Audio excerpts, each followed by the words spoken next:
How do I tame the deer? How do I tame the deer? Oh, not like that.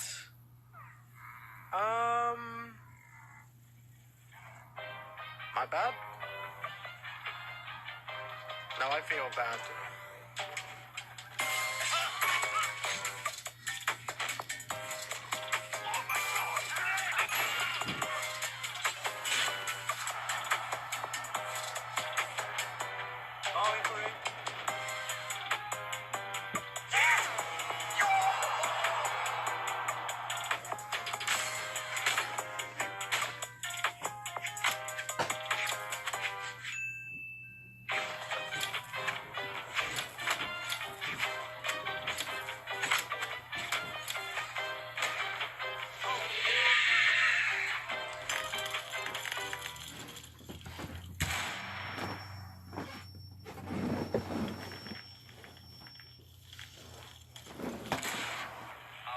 Eliminated all friendlies.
And welcome to Ubisoft Forward. I'm Neelam. And I'm Yusuf.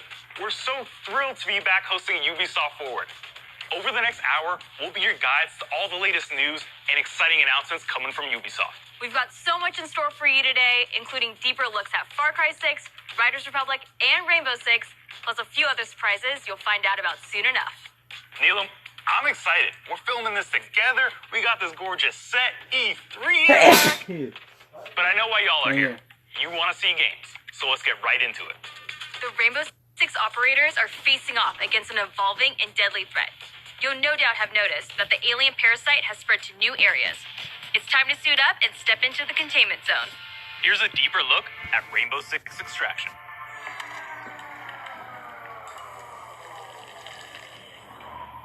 I used to feel so much peace staring into the heavens until a piece of it fell.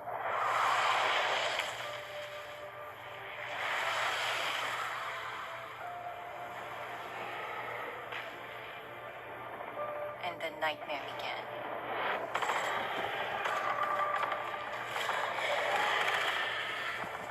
We thought it could be contained, but it evolved. So we did too. One of our own is MIA.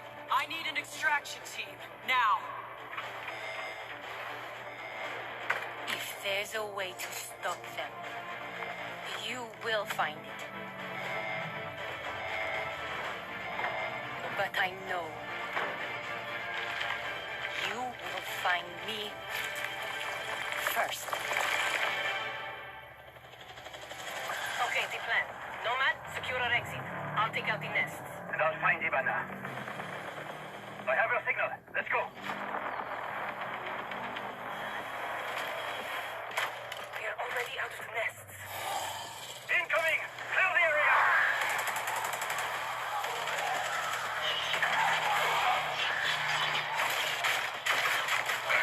Stand back!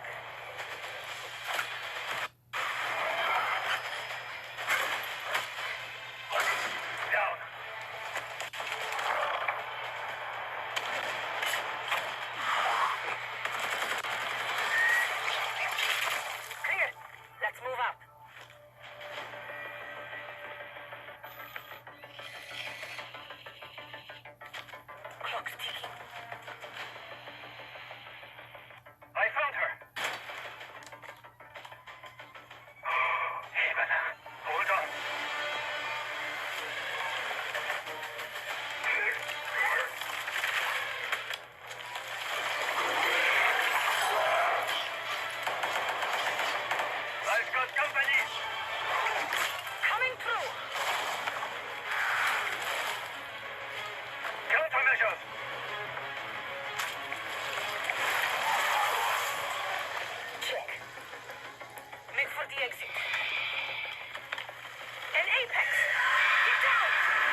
Throwing me a party?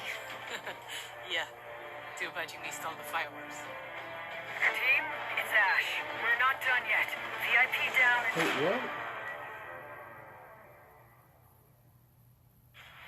Why did it all of a sudden just put it in investment? Now, I know you must have a ton of questions after seeing that trailer, and we have answers as well as a full gameplay walkthrough coming up, so hang tight. My name is Richard. I'm your resident community developer coming to you from North Carolina. We're thrilled to be back to give you an introduction to Rainbow Six Extraction. With me today in Montreal, I have Bruno Lalonde, our lead technical director, and Alicia Fortier, game designer, to help walk us through. Alicia, what can we tell our players about Extraction? Extraction is a 1 to 3 player co-op experience. You might think you know what you're getting into since there's going to be some of your favorite Rainbow Six operators, but it's going to be completely different because this time you're not fighting against each other. You're coming together to face an unprecedented, evolving alien threat. Some of the operator's abilities, gadgets, and tech should feel familiar to Siege players, but this time, as you progress through the game, you'll unlock new ability upgrades and a whole new arsenal specifically designed to take on this new threat. So the operators we just saw in that trailer are very familiar, but what happened to Hibana? She got captured. In Extraction, you're always putting it all on the line. If you or a teammate falls during an incursion, you're going to go missing in action. You can't play MIA operators until they're safely recovered. You and your squad are going to have to come back together to get back in there and get them out. Every time you go in the containment zone, you risk losing all your progress and upgrades. So stay on your toes and weigh every move you make. Balancing that risk and reward scenario is going to be tough. Bruno, can you tell us a little bit more about the alien threat? What is it? Who are they? And where did they come from?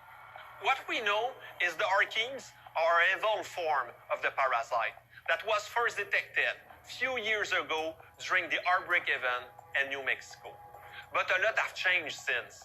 The parasite has spread to 3 new regions, emerging in several containment zones within New York, San Francisco, and Alaska.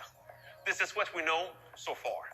Within the containment zones, the alien ecosystem is in a continual evolution, as incubation nests and their sprawling tissue spawn procedurally, taking over different areas of the map and reaction to the player presence.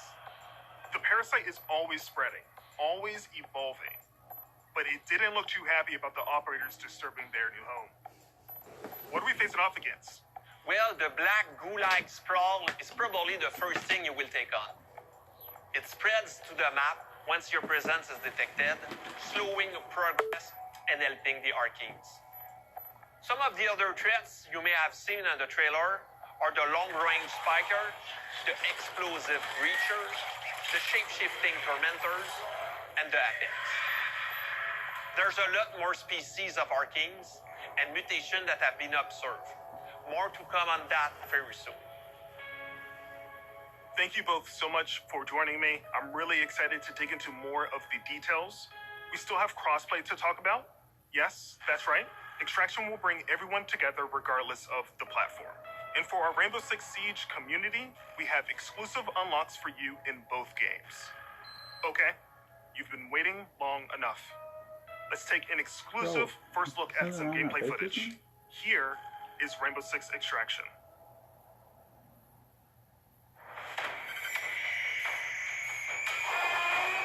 I don't know why it keeps going in the rest mode whenever it wants. Welcome to Rainbow Six Extraction, the new tactical co-op shooter game where Rainbow Six operators are dropped into alien territory. In today's walkthrough, we're on a mission to investigate anomalies identified at the Orpheus Research Center in Alaska. HQ will provide additional instructions. We need new data on the parasite's underground network. It keeps evolving, adapting. Plant auto trackers on dormant nests. Don't destroy them or we'll lose the trackers. As a squad of 3, Ella, Alibi, and Sledge will use their operator abilities to complete objectives, assist each other, and obliterate Arkeans in their way. Did it like overheat or something? It keeps beeping. Yeah, I'm gonna let it sit. Easy for a nest to incubate and bring to life, not so easy to eliminate in large numbers. Converge on location. Nice and quiet. The enemy reacts to intrusions in their ecosystem, including operators. Eliminate my target. So stealth tactics are the way to go. Visual on nest. Place auto trackers for our react scientists. Auto tracker activated.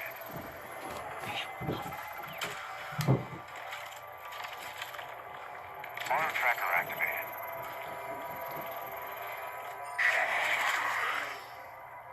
The parasite generates sprawl, a substance that connects the whole ecosystem. Alert an Archean, and a nearby nest wakes up too. Archeans move faster in sprawl, but operators get slowed down. Take my guy out. The squad can use their react light to see bioluminescent properties in Archeans and in the environment. The contrast helps to better identify targets.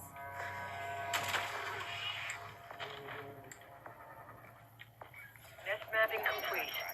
The scientist just gave me the thumbs up. Good job. Identifying Archean variants helps the team determine the best approach to take them out. Spotted a rooter. It can immobilize anyone in front of it, so Sledge will swing around back.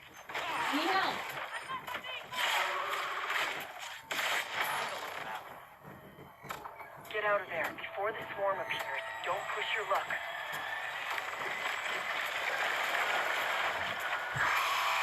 Airlock, go!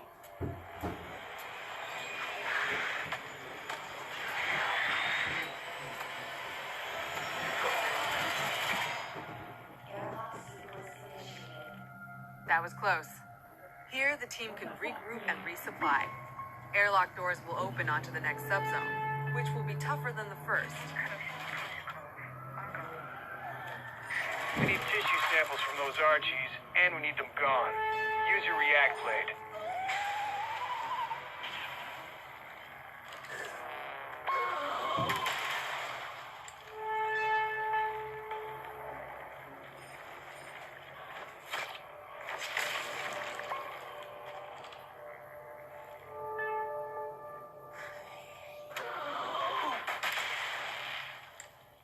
It's right there. React blade, do your thing. That target is finished. One down. We're not done yet. That's your target. Don't put it to death just yet. Get that sample. We've located a spiker. It can fire armor-piercing projectiles. Alibi deploys a Prisma hologram. Deploying the bait.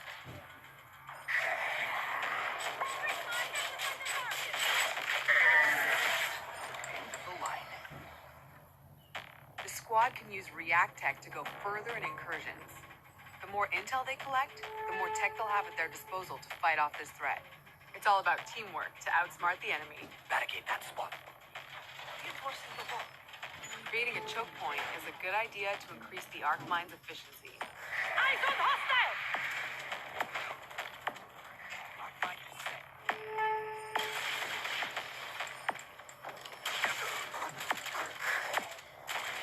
That's the way. Keep hunting. That's the React threat sensor. Smasher incoming.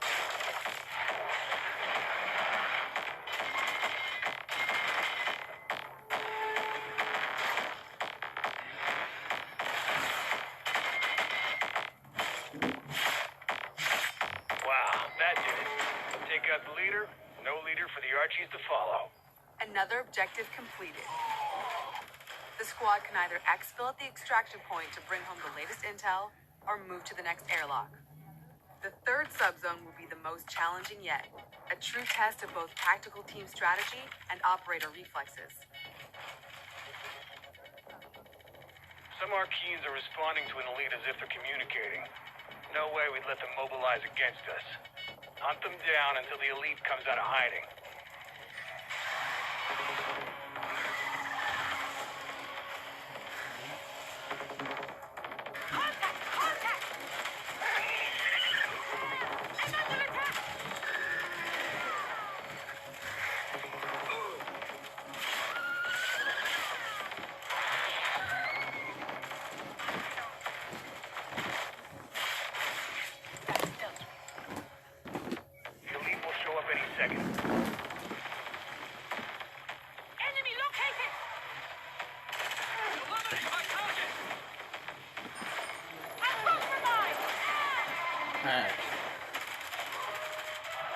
hell are you watching right now? Still Rainbow Six.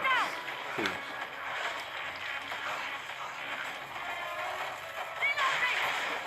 We have an operator in stasis. Wait, what the fuck? An operator is now MIA. I don't know if you can hear this, but we're mounting a rescue. Hang tight.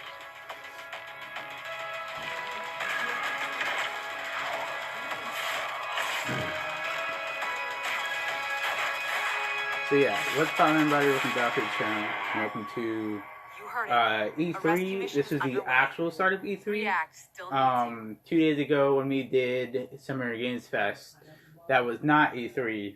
That was It's time to unite and stand like a together kickoff against for this the emerging weekend, threat. kind of. Squad up with friends in co-op or step into the containment alone. Stay tuned for more So Rainbow today's Six Extraction E3. intel coming very soon. Today we're gonna watch Ubisoft and Gearbox, If you think fighting aliens and then is tough, tomorrow will be try learning Xbox guitar. and Bethesda Well, and that was everything. a segue. 10 years ago, Rocksmith redefined music learning by introducing the first console games that taught millions how to play guitar. Whether you're already an expert or just starting out, Rocksmith has an approach that's for everyone. A fun and interactive way to learn guitar, playing your favorite songs. And in the decade since its release, our community and its impact have only streaming. amplified. This year, let's turn it up to 11 and see what's next for Rocksmith. Bro, not this color, bro. Come on, chill, bro. Fuck him. That's all he did. What's the point of that?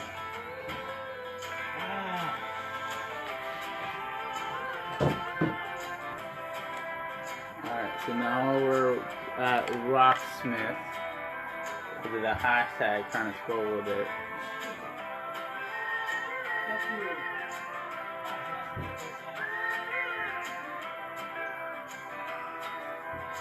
Yeah, so we got what's it called? We got Ubisoft today, and then Ubisoft and Gearbox today. So Gearbox is the people that made Borderlands. Ubisoft are the people that make like and shit like that.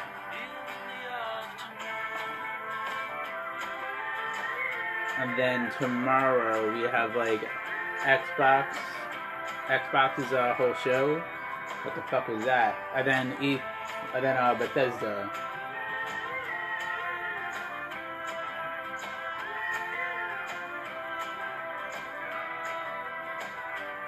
So Bethesda are the people that make like Fallout. I think they make Skyrim. And then Xbox obviously is self-explanatory.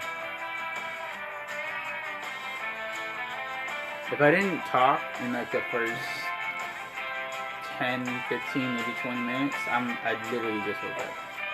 I'm type of stuff.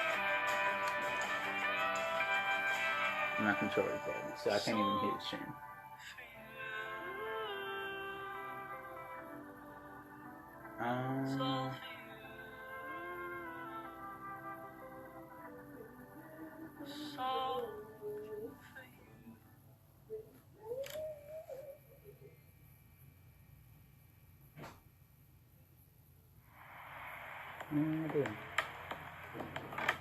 I'm Arthur Von Nagel, producer at Ubisoft San Francisco, and Rocksmith has truly been a dream project for me.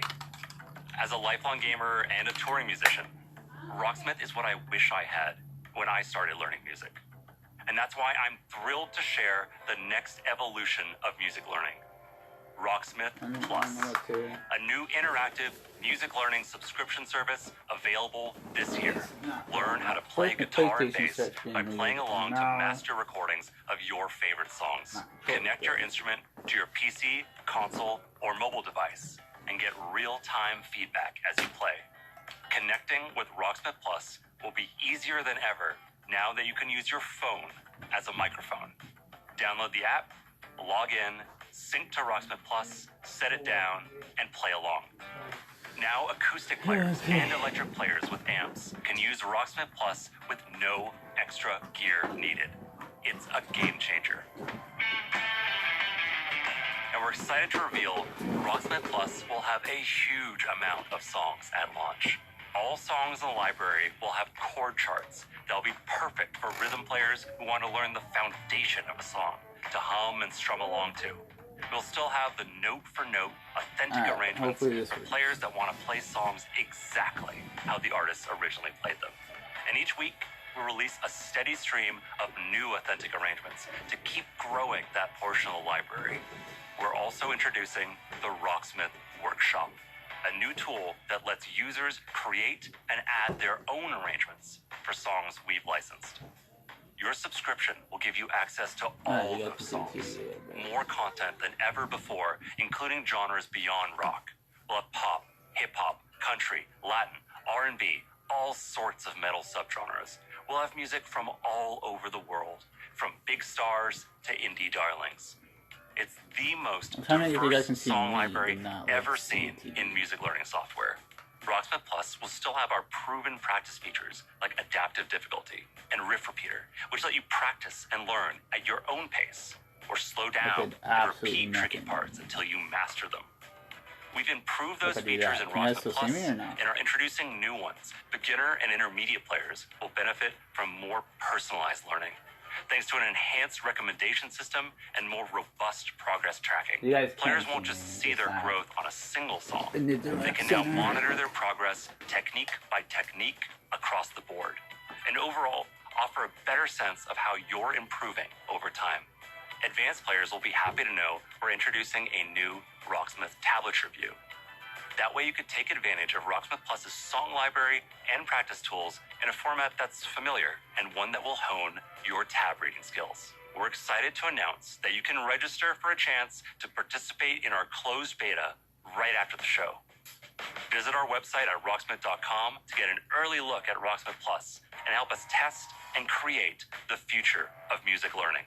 Thank you so much to the amazing fans who have enjoyed and supported Rocksmith over the past 10 years. Let's jam together with Rocksmith Plus for another 10. Kind of sad.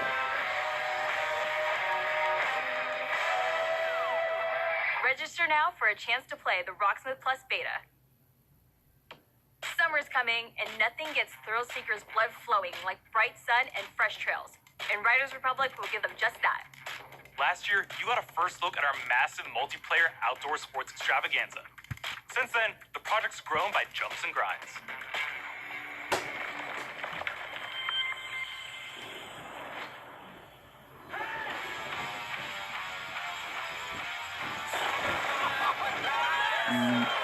Gotta pull from the side.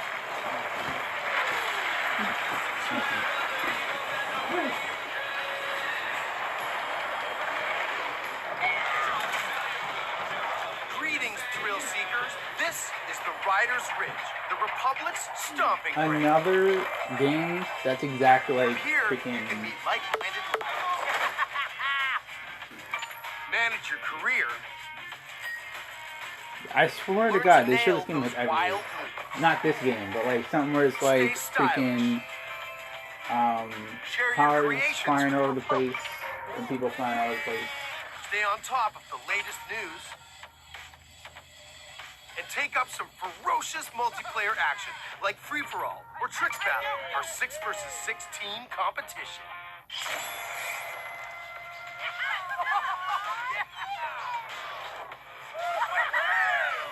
So, here's how it works. Performing big tricks on the modules will turn them from red to blue. And every trick that you stomp will contribute to your team's overall score. Still with me? Okay. When your team has turned all the modules blue, you capture that district, which will help multiply your score into the big time. Progress, progress, progress. To unlock more content, you gotta earn those stars. So is it like only snowboarding, or is it? You want to be the boss of your own career? The world's most famous competitions are waiting for you. Okay, no, you're on a bike as well.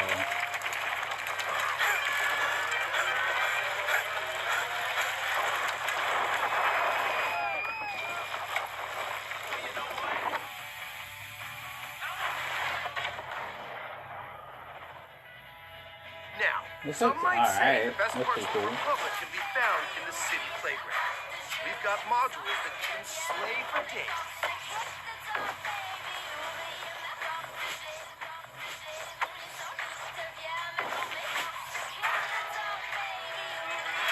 That was pretty sick. I know. Maybe you're all about living on the edge. That was pretty sick. Oh shit. Oh, Either way, to progress, you gotta earn those stars. Having the right rig is important too. We've all got our preferences. Oh no, that sucks. I mean, like, it looks cool as of right now, but I know eventually that's gonna suck. You can ride on a bike.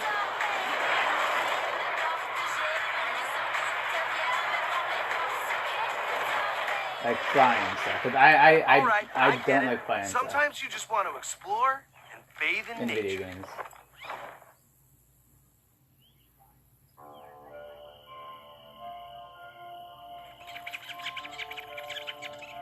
That's right.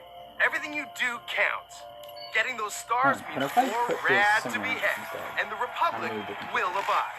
There's always something awesome to do as you reach new milestones and unlock more challenges. It's the Red Bull Joyride, people. It's infinite. It's spectacular. It's the biggest stop biking. Whoa, what's happening?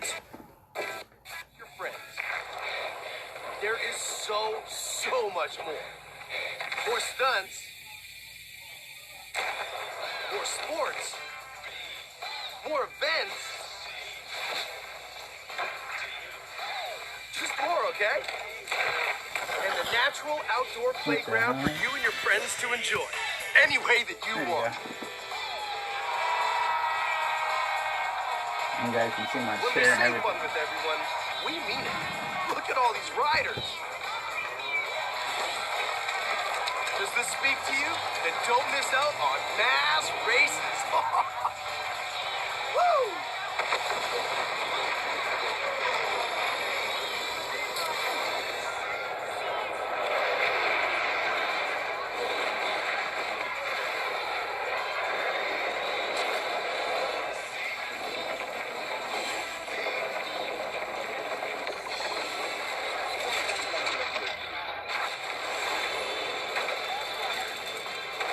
The Republic awaits you, rider.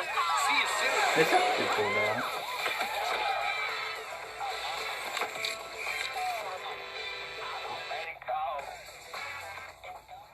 Don't keep the mountains waiting. Riders Republic is Riders coming Republic. September 2nd, and you can pre-order September now and claim your right to rent. 2021. Okay, so we've seen some of our favorite Rainbow Six operators battling alien parasites. But how's their day job going? You know, ever since Crimson Heist, we're still trying to clear all those pesky Flores drones off the maps. Year 6 is off to a blazing start, with Siege passing 200,000 concurrent players a few weeks ago. If you haven't joined in yet, 2021 is the perfect time to drop in.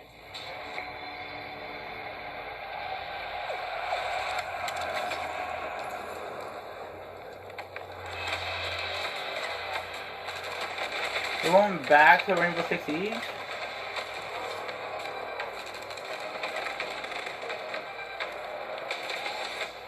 I have been considering about playing this game though. 6 years into our journey with Siege, we are humbled and grateful for the enthusiastic community that has supported this growth. So today is all about I've been thinking sharing about quality of life developments that will dramatically improve player experience. With the community growing every day, we've been hard at work finding ways to improve your ability to play with your friends and meet new players. On June 30th, we are unifying our PC and cloud-based platforms with crossplay and cross-progression. That means that any player on Amazon Luna, Stadia, or PC will be able to queue into games together while having a unified account progression. And for console players, in early 2022, crossplay will be Amazon available between Luna? PlayStation and Xbox What the platform, fuck and is the that? cross-progression will be available between all platforms. For these updates, we needed a bit more time in order to prepare and make sure they have a smooth launch. Bringing these player bases together benefits everyone. It will finally allow you to play with your friends across different platforms. It also means that your progression will now follow you, anytime and anywhere you play. We know crossplay is a feature a lot of you has been anticipating, and we are thrilled to see the enthusiasm its announcement has inspired. From your amazing fan art to the awesome cosplays, the Rainbow Six community is the lifeblood that keeps this game moving forward. We cannot thank you enough for your support. It is because of you that Siege keeps evolving and growing. To wrap up, here's a brand new animated trailer starring Thunderbird, the new Defender joining Team Rainbow. Check this out.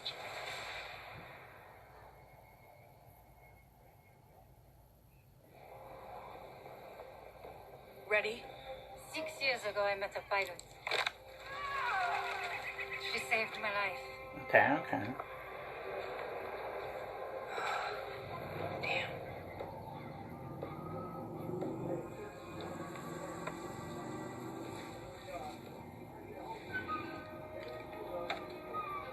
That symbol, what does it mean? This jacket was my father's. Dagu Wankan, Wichahpi. The creator's star has many meanings. Love, wisdom, bravery. Suits you. Listen, I need to get this bird in the air. You try to get some rest. You're the boss.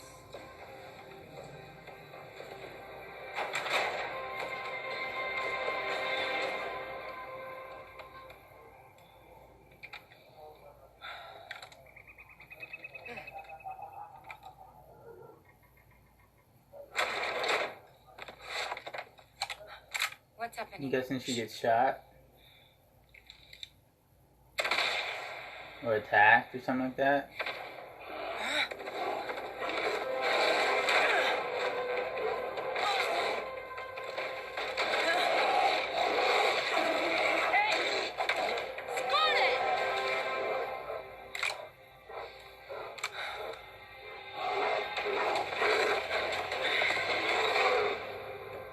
Wait, that's it? What happened next? She just got yeeted by a bear. Now she calls on the bear.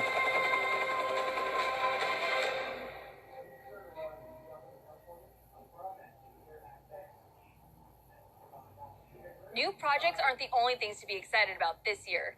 Take a look at the incredible updates coming to That's our pretty live cool. games in 2021.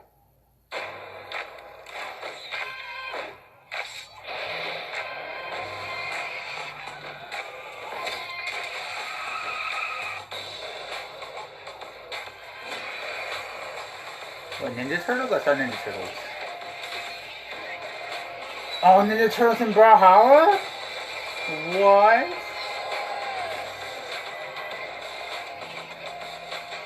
Okay, this game is cool. I don't know what it is. It's like Mirage or something. Oh, wait, is that For Honor? I'm trying to lost some of the games are. Trackmania.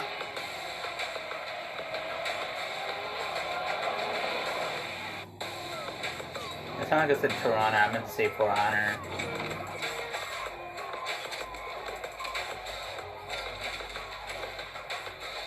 Brawlhalla is gonna have the Ninja Turtles. Brawlhalla is gonna have the Ninja Turtles. That's pretty sick. That's actually pretty sick, though. Raphael, bam, Michelangelo. And then the crew too, obviously. We gotta talk about some racing games.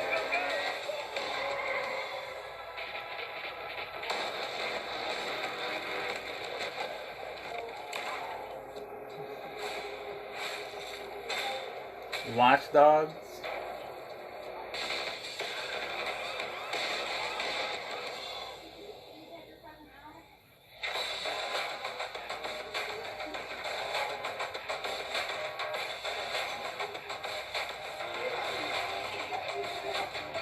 So it was For Honor, okay. From the release of the Ghost experience, I was actually thinking about to the getting back latest into For teammate Honor as well. update, Ghost Recon Breakpoint keeps evolving thanks to your feedback. Ubisoft. Oh, But that's not all.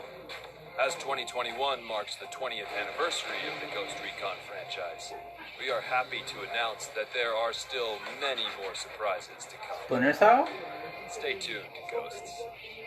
Oh, Ghost Recon.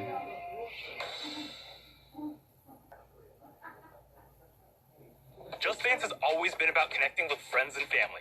When you're in good company, there are no bad dancers. So move the coffee table, alert the local homeowners association, and let's get loud. Bro, Just Dance.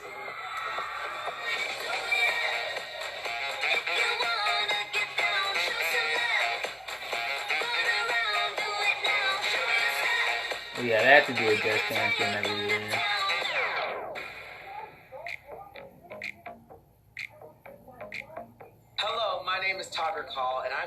a dancer, actor, director, With a very and special choreographer. guest. I am super excited to announce that my song Nels Hair Hips Heels is going to be a part of Just Dance 2022. Face, eyes, thin waist, thick thighs, you, me, you, wish, new phone, who, this. But that's not all. Oh no, for the first time ever, the Just Dance team and I are collaborating to give you an exclusive version of my song for Just Dance 2022. Girl, I don't dance, I work. I don't play, I slay. I don't walk, I strut, and then sashay. To me, Just Dance allows people to express themselves through dance and to celebrate who they are and their individuality in such a fun way. Just Dance has transformed millions of lives, and I hope that this song brings you all so much joy, whether you're dancing alone or with a group, to work out, or just to have fun. It's going to be a great time, and I can assure you, you will not just play, you will absolutely slay. The new lyrics were handcrafted specifically for Just Dance, and let me tell you something, they're full of sass because, you know, they were written by yours truly, but I guarantee they are going to give people so much confidence. That's the reason why I wrote Nels Hair Hips Heels, and now it's been Just Danceified. I don't think they're ready for this jelly. I hope you all have just as much fun dancing to this track as I had making it. Oh, and one last thing. You will have the opportunity to be a part of the making of my new video, which will be released alongside. Why did he make the it seem like it's only For his more song? information on how to participate, darling, just check the link below. We got you. I cannot wait to see you all living your best life and being the most fabulous you have ever been. I will see you all in Just Dance 2022. Girl, I don't dance, I work. I don't play, I slay. I don't walk, I strut, and then sashay. But I don't work for free. 40 new times. So make it rain on me, and I might let you see. Okay, dolls, November you 4th. know what time it is. Come on, everybody on the floor. I want to see you work. Come on, nails, hair, that's all. It's time to get our Viking on. It was a big year for the new chief of the Raven Clan, but your journey with Eivor is far from over.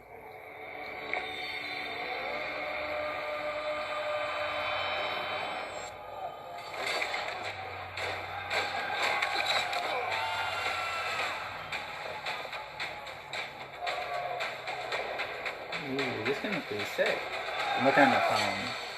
So the thing is, my phone is ahead while the stream that I'm watching this stream that I'm streaming right now.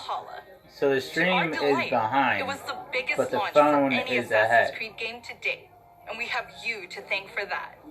Becoming Eivor, a Viking leader going on a quest to fight for a new home, is an adventure that resonated closely with many of you. I certainly had fun Assassin's exploring Creed. England Okay. with Eivor and stumbling across unique world events that left me with memorable side stories. Thank you, Eivor. We're amazed to see how you dedicated yourselves to the Viking lifestyle. You've led more than 300 million raids in total, and built more than 100 million buildings in your settlements. Congrats. Eivor still has a long journey ahead, and we've been continuing to offer free updates for all players to enjoy. I'm not gonna lie, the Gearbox These one updates might be include more interesting than the time-limited Ubisoft one. new quests, and even whole new game modes, such as the River Raids update and the Mastery Challenge. We add in community-requested tweaks and features Well, too. for me at least, because I don't really play much of the one-handed Ubisoft swords games. in the coming weeks. The team is also working hard at tackling issues and improving the game experience for everyone. We've been tracking various known issues on our forums, and also shared our complex bug-fixing process in a recent dev blog. We love seeing your continual feedback, and we thank you for your patience and support for the game. On top of regular free updates, we're also building on Eivor's story and the world of Assassin's Creed Valhalla through game expansions. Wrath of the Druids released a few weeks ago, allowing players to explore Ireland and battle a mysterious cult, the Children of Danu.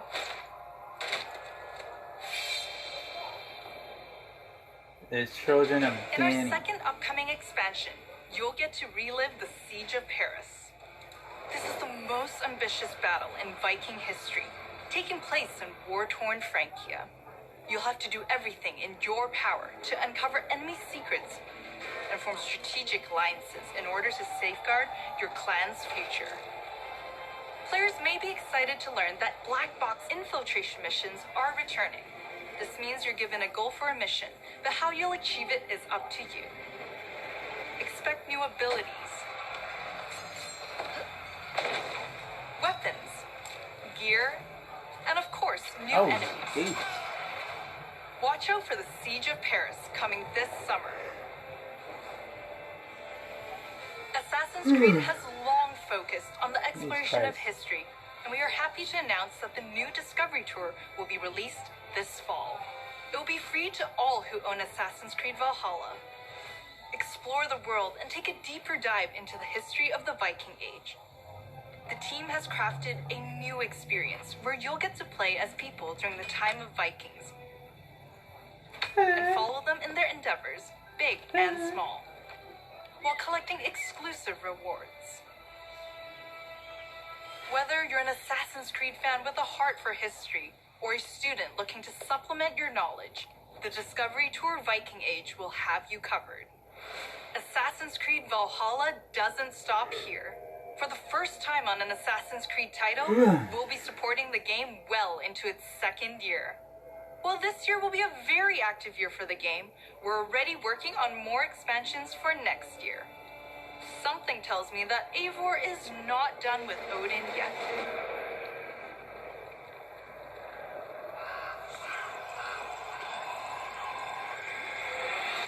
He ain't what, huh? He's gonna go into another portal?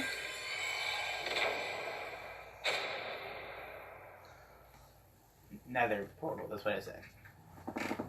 So you've seen some great games from us, but we also have news about the movies and TV series we've been working on. Our Ubisoft Film and Television team has some exclusive content to share. Up first is Mythic Quest, the workplace comedy set in a game development studio that's streaming on Apple TV+. If you haven't watched the second season yet, here's a look at what you've been missing before the upcoming season finale. No, I'm not. This is an involuntary reaction to being inspired. I was emotionally manipulated. What's the difference? That's it. Except make it about me and not the world. I feel really seen and heard. I don't want to see you. Oh, Ahmed. Or hear you. Community. She played us to get what she wanted. She inspired us. She emotionally manipulated Yes, us. we have Mac from It's Always Sunny, and then Ahmed from... Up next is an exclusive look at a new trailer for our feature-length movie, Werewolves And Within. then I think we have It's the a whodunit with teeth that'll be coming to theaters June 25th and on demand July 2nd. Hello, everyone. I am Josh Rubin, the director of Werewolves Within. What is this? And I'm Sam Richardson, the star of Werewolves Within. Werewolves Within was based off a Ubisoft game, and we're so excited to bring you an exclusive look just for you. Check it out. Dr. Ellis? I told you she's probably tanked. Touch this door again, I'll shoot. Again. Dr. Ellis? Lost, please. Look, we need answers. It didn't disappear. What is it? What? It's not Emerson Flint. It's one of you. Oh. Okay, well, look, we don't understand. Please come out. I'm afraid I can't do that, Ranger Wheeler. You could be one of them. One of what?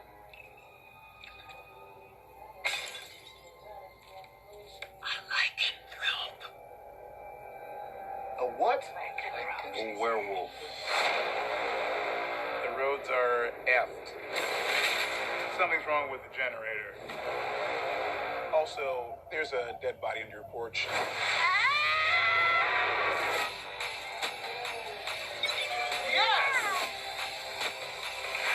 I'm gonna go get a croissant. Out of curiosity, who is packing? We having a good old-fashioned sleepover. With guns. With guns, yes. Everybody's going, how the heck?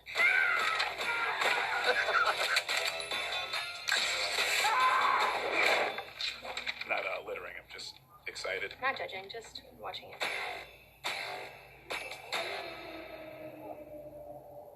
So is this a game or is this a movie? Follow Mythic Quest on Apple TV Plus, and be sure to catch Werewolves Within Looks this more summer like a movie, in theaters but- or on your on-demand platforms.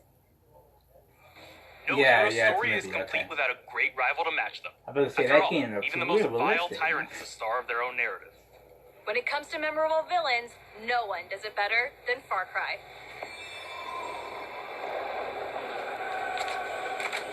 Oh my god. Please, Well, they're talking about a bunch of games I either haven't played, or thinking about playing, or just don't care about.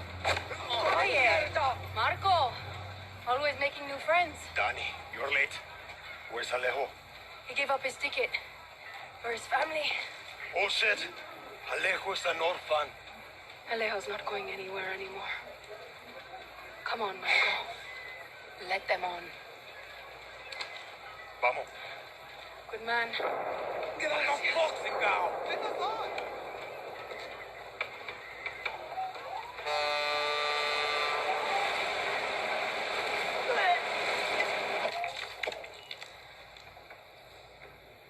Gracias. Don't worry about it, chamaco. Here. That's all I've got. This isn't right, Danny. We should be fighting, not running to the young geese. Alejo gave you a fucking gift, Lira. We survive. Same as the orphanage, same as the academy. What's that? Please, no, this is a fishing boat.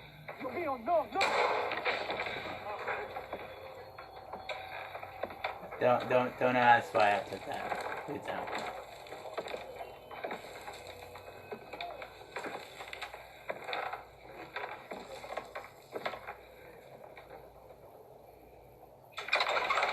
And then it's Nemesis, and this actually wasn't evil.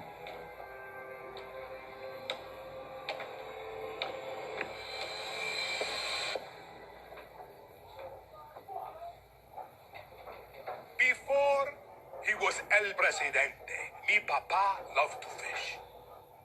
We would go out on a boat, just like this, and we would catch the fish and then release them.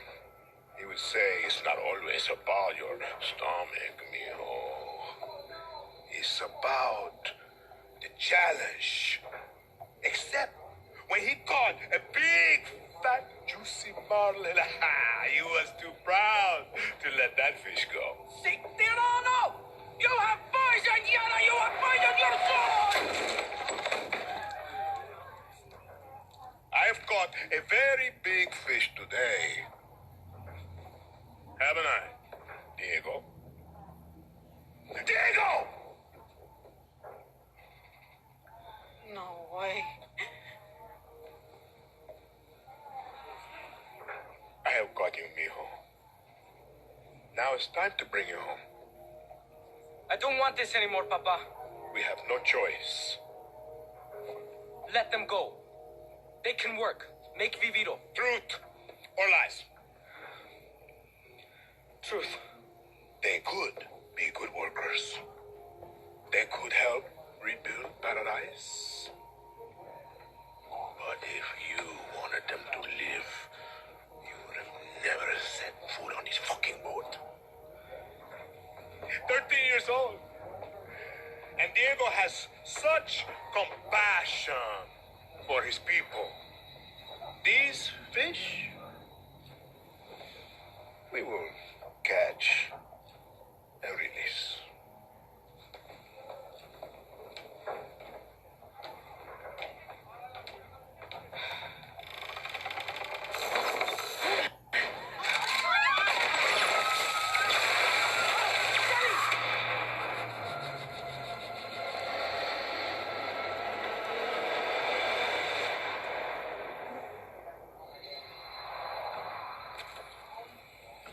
You've just seen another disturbing lesson from Anton Castillo, passed down to his son Diego as he grooms him to become the future ruler of Yara. The most important part of crafting a Far Cry villain isn't the fact that they're evil or shocking. It's that there's someone that could sit across from you at the dinner table and charm you into thinking that everything they believe, no matter how twisted or horrifying, could be absolutely true. That's the secret to Anton's power, and we couldn't be prouder to have him join the Far Cry family.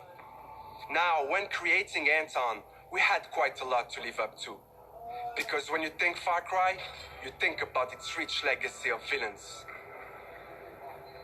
Which makes today a very special day for Far Cry fans. Not only did we get to see into the mind of Anton Castillo, we finally get to unveil some of our post-launch plans. Our dream was to honor the Far Cry villains' tradition and introduce a brand new experience. It is time to see the other side. Go further down the rabbit hole, and it's up to you. Yeah, I haven't played any of the Far Cry's, so I have no idea what to talk about. What is going on? Who's watching?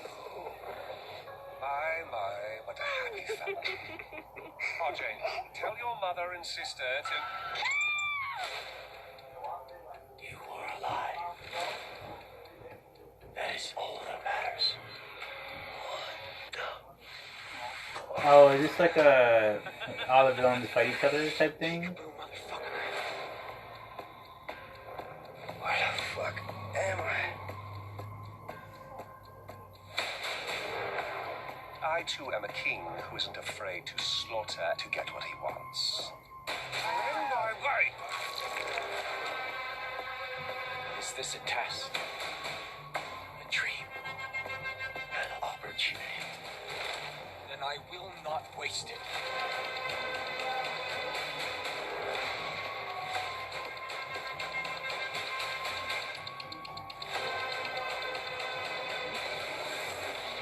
Yeah, I'm guessing this is all the villains versus each other. Can I ever tell you the definition of insanity?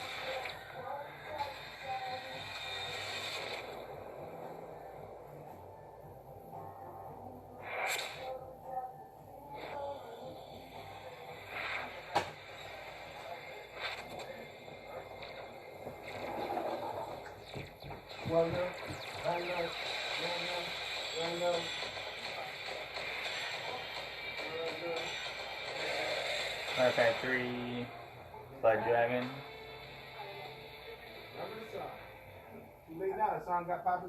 We're so excited for you all to check out this next game. Oof, Neelam, I can't wait to get my hands on this one.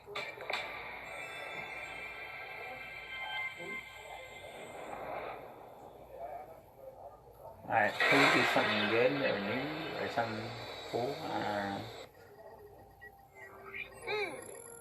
Okay, Mario. Bro, this is freaking Mario and Rabbids again?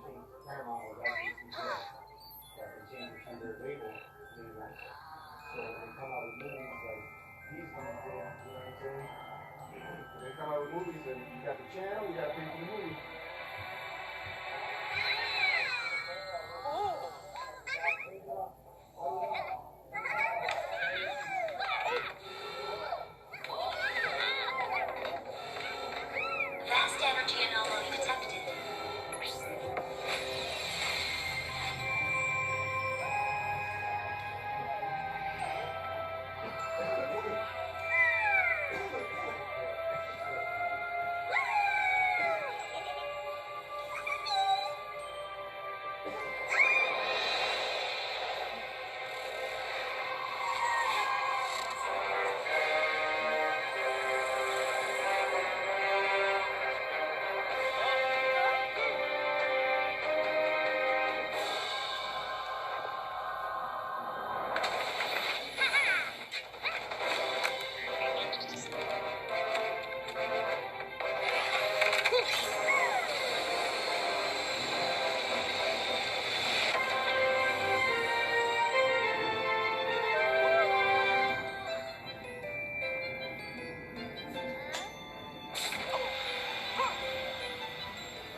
the hell is that?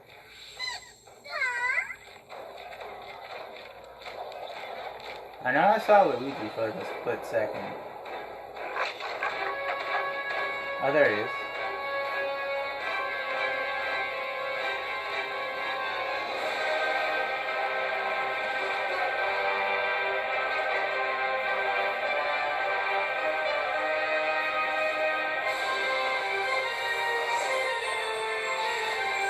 Yo, what's up, Keanu?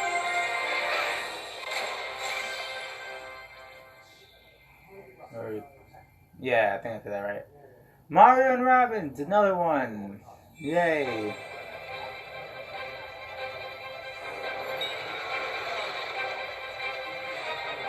I don't know how many Mario games, well, Mario and Rabbids games they're gonna make, bro. Is super proud of this new game, and I can't wait for you to experience it. Oh, stress. What about you? I'm alright. I'm just tired. I woke up and then jumped down this E3 stream. Want to stop there.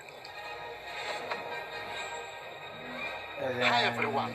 started Mario and the streaming, Rabbids E3. So right now we're watching Ubisoft. to be back as well today to unveil our new project, Mario plus Rabbids Sparks of Hope. We They are pretty much coming back into reveals this unique stuff that's like crossover that I don't like, even but people bigger might like. ambition, expanding our universe on a major scale. This And time then it's after not this just a one, mushroom they're gonna do kingdom. Gearbox, There's an which is people that entire made galaxy Borderlands and to do stuff. so, you will lead a brave yet reckless team of unique heroes, including some fresh faces like Rabbids Rosalina and other surprises. On their quest to repel evil across the galaxy, their spaceship will bring them from planet to planet. They will be facing a powerful villain, Cursor, an enemy unlike anything our heroes encountered before. But they won't be alone. By their side, they will have their new allies, the Sparks. These surprising creatures, born from the merge of Rabbids and Lumas, will lend their wild powers to our heroes. Their natures and origin are at the core of our story. But let's keep some surprises for later.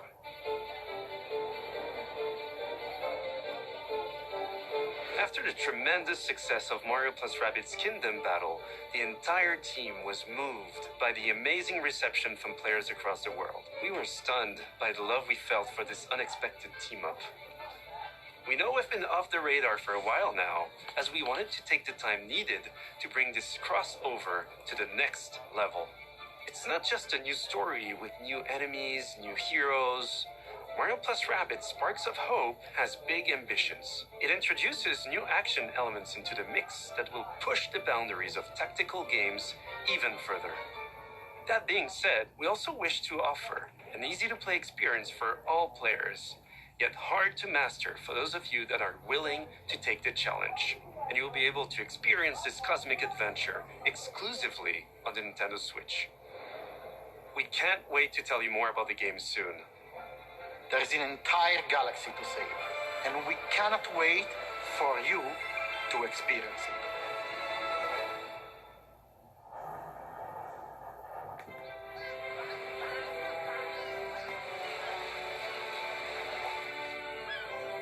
Yo, honestly, right now, my biggest hope is that they show something about Uno. It was like, honestly, I don't know what else Ubisoft has that's like interesting. Cause like Rainbow Six was like pretty cool. All the other games are like alright. I haven't played them before. And then now Mario and Rabbids.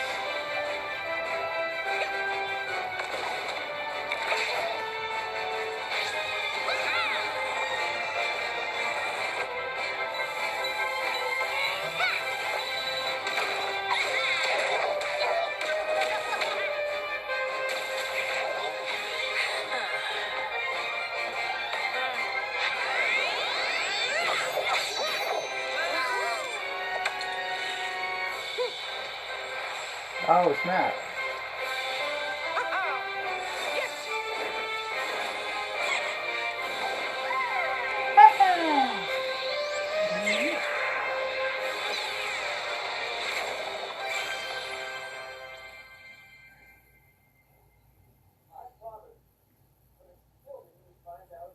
2022.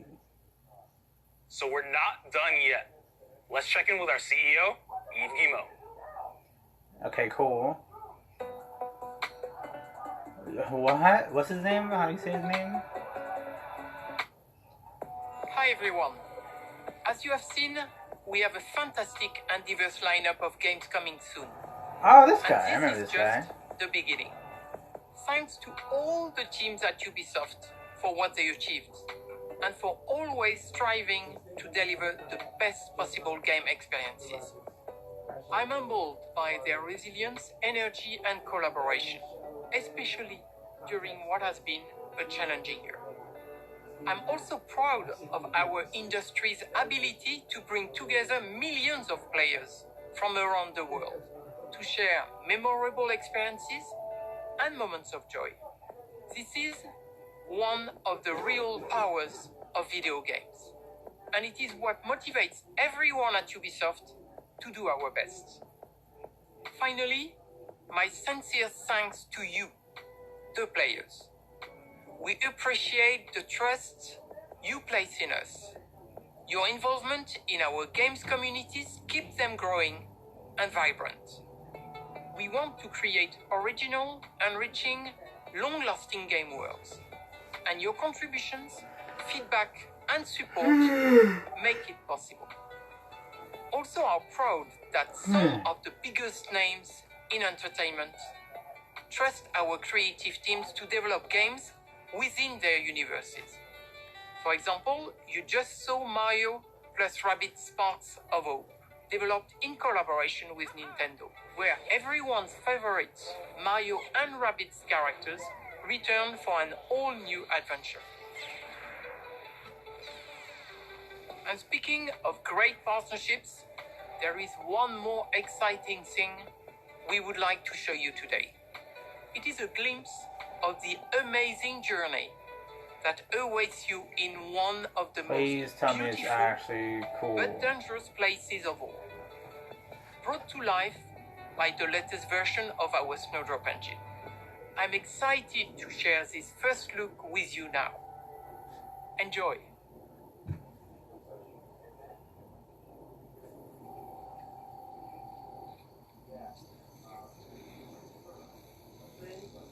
Oh, please tell me it's good. Alright, they didn't change the hashtag on this one.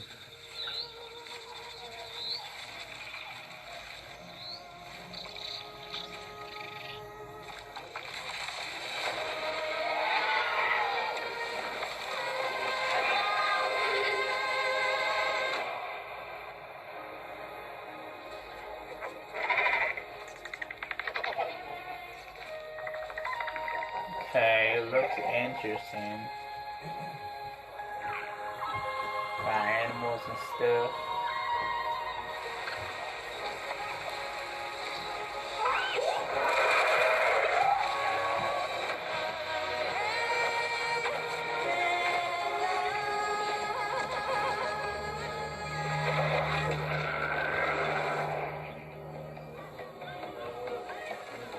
Is it like Arc 2 or something?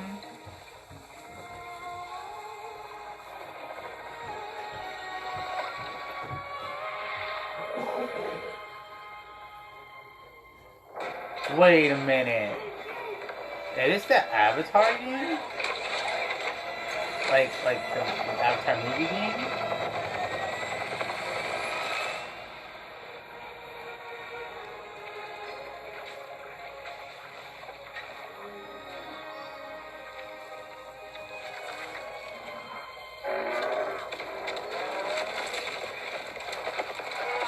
Yo, it looks like the Avatar movie game. The good Avatar movie.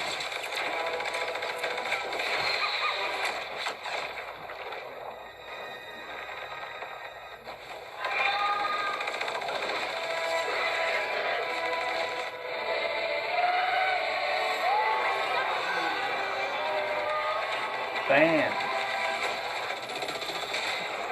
This game should have been made like years ago, but it still was sick.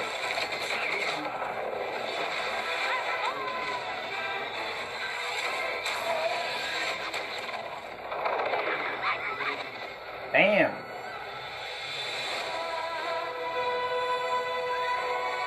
Damn.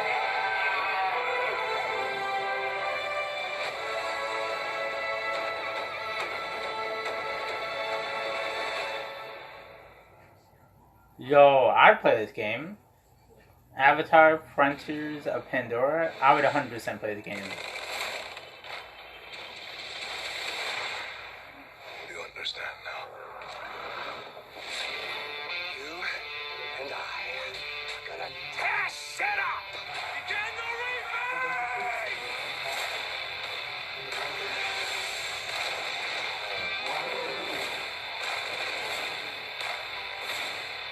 That is crazy.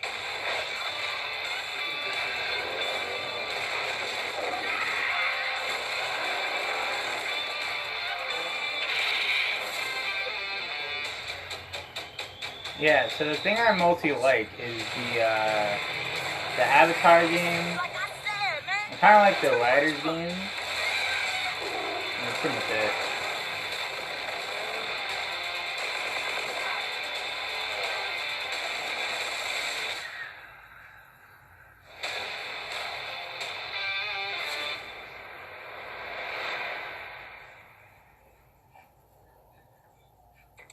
Thanks to Eve and all the devs that Get joined ready us for to share launch what's new with day, Ubisoft.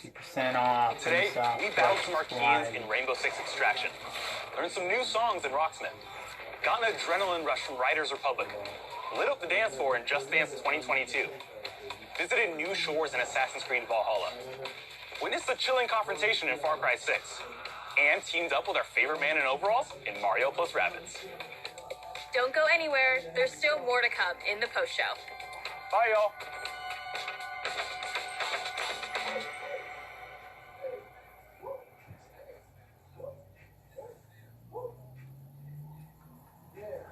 Yeah, so Ubisoft wasn't that good. Not gonna lie. Alright, how long is it gonna take till Welcome Gearbox? back, everybody, to E3 2021. We just saw Ubi Forward, and boy, oh boy, Oh, we got what a Golden way Boy. to close out our first keynote of E3. I'm Golden Boy alongside Jackie Jing here. Jackie, we got to talk about the first thing, Avatar. It's happening. It wasn't a lie. You I know. Literally, we were both floored.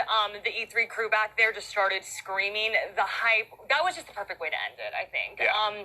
It was just a taste of it, right? But the visuals, I mean, it completely got me to my core. We know that there's so many movies coming out. What is it? 2, 3, 4, and 5, I believe. Yeah, a lot. So A this lot. is just building up the hype for the movies. But I just want to be the Navi, and I want to ride a pterodactyl creature like a surfboard. Like that just looked so dang cool to me. I'm glad. So, I'm glad. I'm here glad for that. we're all sharing things we want to do here. Well, you know what I want to do. What do you want to do? Is play Riders Republic because I put out a tweet and I said this game reminds me of Downhill Domination, which was a game that I absolutely loved back in the day. It was like a mountain biking. It was like one of those games that it came out around the time when all the other extreme sports games were coming out, and everyone was snagging up properties. And Avatar, said, 100%. How about we have people ride bikes down a mountain? Yeah.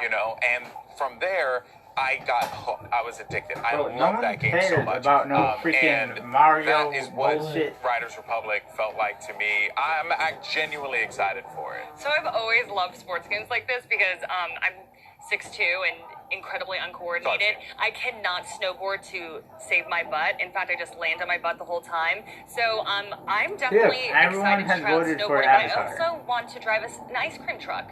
You went crazy for the ice cream truck. You were like, is that an ice cream it was truck? the ice cream bicycle. Oh, it was an ice cream bicycle, The little dolly. It was so good. I loved it. But by the way, guys, we had a poll go out here, and it seems like no surprise, especially given that it came at the end, but Avatar Frontiers of Pandora is the game that it was everyone's favorite that was announced. 41% resounding score there.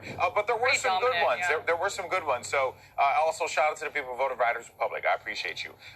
But there were some fun ones. Real quick, I do 100%. want to No touch one cares about those on Sparks, though. Rocksmith because that game has been going on for such a long time now. But I was explaining it before, and me and Avali, we were like chatting about it. And it's like, it's one of those things that it's not just a game, it's an experience about learning how to how to try something new, how to play guitar, whether you're a beginner, intermediate, advanced. You can gamify it, or you can just learn altogether. It's a really cool idea, and I'm glad that Ubisoft continues to support it.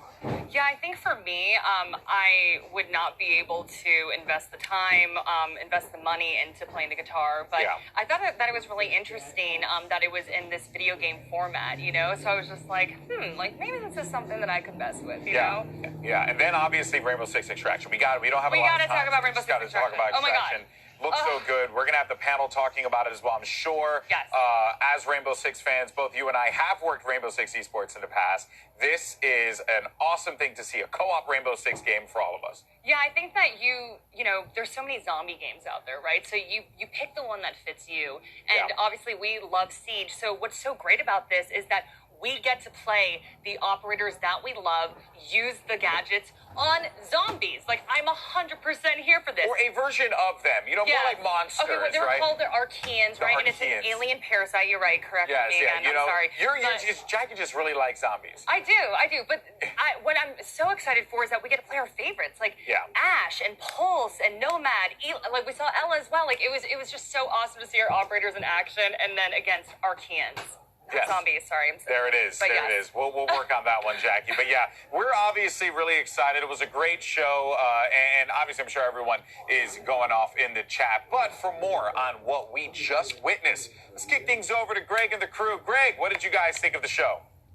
What I think, Golden Boy, is that it is ridiculous. That you didn't. It's an insult to the entire franchise that you didn't bring up Far Cry 6. I saved it for you. You didn't save me nothing. Cut his mic. Why is he talking right now? Damon, it's happened, right? Voss popped up. Pagan popped up. I looked over you. This face of what is going on? What is going on? I don't have the answers, Greg, but I'm excited to find out. It's part of the season pass for Far Cry 6. Some mode that's going to let us play these great villains from the Far Cry series from 3, 4, and 5. I mean, I hope there's more to it than just here's a gun, your boss, just shoot people through a short level. I know I hope there's a little bit more to it than that, but it's cool they've got the voice actor for Voss, Michael Mondo, back, which means that now both Michael Mondo and Giancarlo Esposito are both in Better Call Saul and Far Cry 6. That's pretty cool. Exactly, yeah. And I mean, if you wanted to go even beyond villains, even though I thought that was so cool, and what is it going to be? Are we going after, you know, is this the afterlife of finding out what's going on? And we're seeing it right here, right? This performance right here from Giancarlo, right? Of going through and seeing him perform and just come in and eat up the scenery. And just like, that is what I want out of this game, Michael. I can't wait to get into Far Cry 6 and get this story. Yeah, this is the most I've been hyped for Far Cry since Far Cry 2. I gotta shout out Far Cry 2. This hipster. Best in the series. Yeah, okay, we get it. You're cool. I know, right? Oh, he played them all before. We got one. One's fine. But like, the thing about Far Cry 6 is that, yes, they've come out and said, like, yeah, we're trying to go all in on the story. It's supposed to be this political drama. Yeah. And I want to see how Far Cry is able to handle that when they go all in on it. Sure. It's like, they've kind of tiptoed around it with previous games, but the primary objective of those games is to blow things up. Yeah. And that's pretty much still the case with Far Cry 6. But how do you balance that? How do you balance like all the fun stuff you want to do and all this violent stuff happening in a story? But how do you make that? How do you humanize a game where all you do is shoot stuff? Get an incredible actor like Giancarlo Esposito. And I want to be a bearing pillar. But is it going to be that I watch that cutscene and I'm super into it, and then I go off and hunt a bunch of turkeys for a better wallet? But while you're hunting those turkeys, don't you feel just that tension? I feel the politics. Where you're just like, man, I'm killing these turkeys, but I feel like I should be saving the world or something like that. Yeah, exactly. Did this work for you? Did this demo, this trailer we see here work? So I have to be honest with you and be like, I heard scary things about Far Cry before, so I'm more of the Mario and Rabbids type of person. But this sold me. I'm like, okay, cool. This is where I'm going to jump into the series. Yeah. And then to see that battle pass where we're seeing, like, you know, the past villains and stuff, I'm like, oh, cool. So I just get everything all in one. I'm excited for this. All the story. Yeah, there's something that works really well about whenever a bad guy shows up and talks about his daddy. You're like, oh, this ain't gonna be good. I don't like that. Shouts out to Daddy Issues. It's like the Daddy Issues DLC where you get to play as all those past villains as well, so it's going to be a tore down memory lane. Yeah, Far Cry Therapy. Now, Dan, of course, everyone here at E3, on camera, off camera, behind the scenes, working night and day to make sure we give the best presentation. They made sure to have a camera on you. Oh, no. And apparently when the Avatar game happened, you heard Jackie and Golden Boy talk about the fact that everyone went wild. It wasn't everybody, it was you. I think it was an understated reaction. Can we see this clip? Do we That's have typical. this clip ready? Look at there, look at this, look at this. Now, we can't play it because there are so many curse words. Well, I'll be stunned.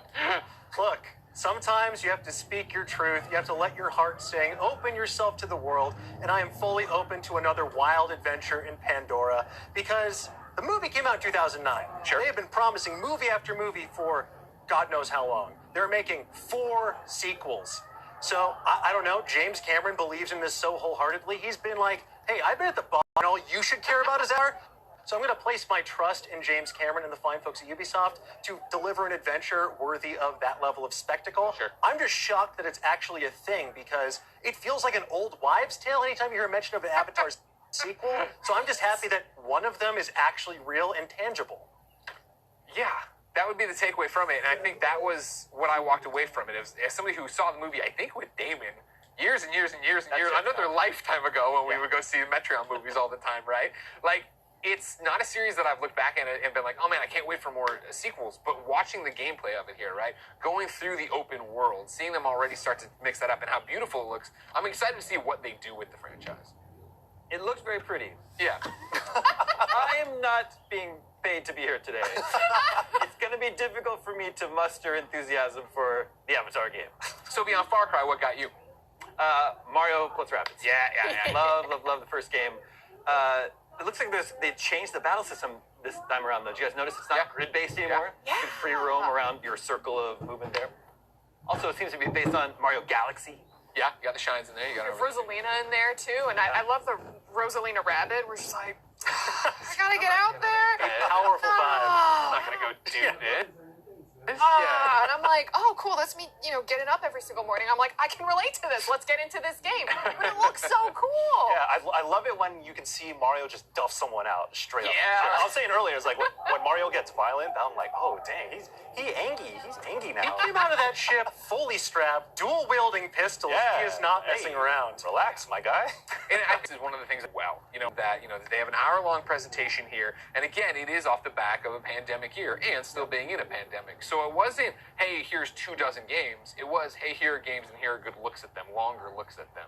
Michael, did that work for you? Because obviously I know in the beginning you get into these situations of you're watching something like Rainbow Six Extraction. Yeah. You're watching something like Riders Republic. And if that's not your kind of game, obviously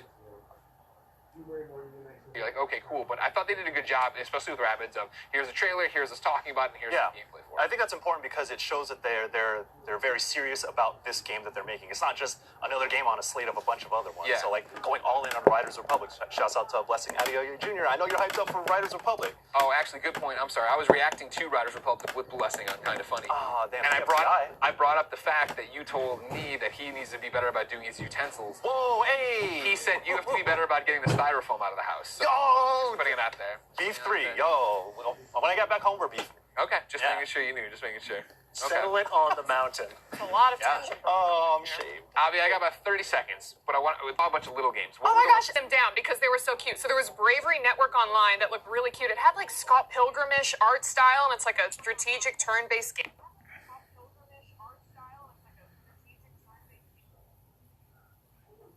Why would I want to report it?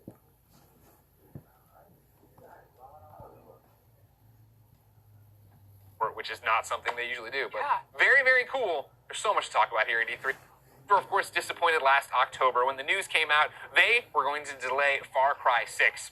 With the first look at gameplay a couple weeks ago, reigniting the fans' flames for this franchise, the developers joined forces with our partners over at Reddit for a Q&A style AMA.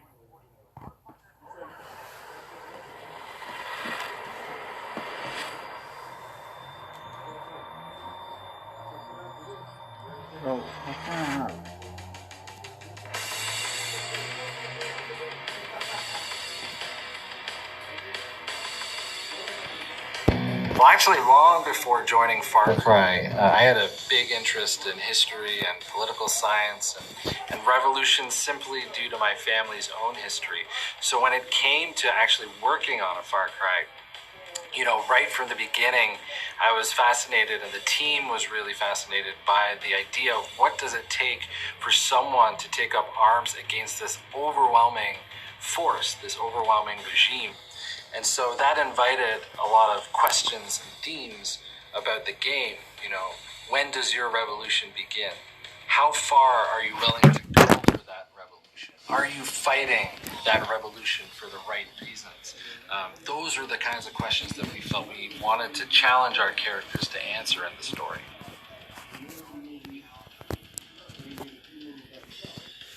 Finally, I get to answer the question, what is the ending of Far Cry 6? Well, it's really simple. Jesus Christ. Alright.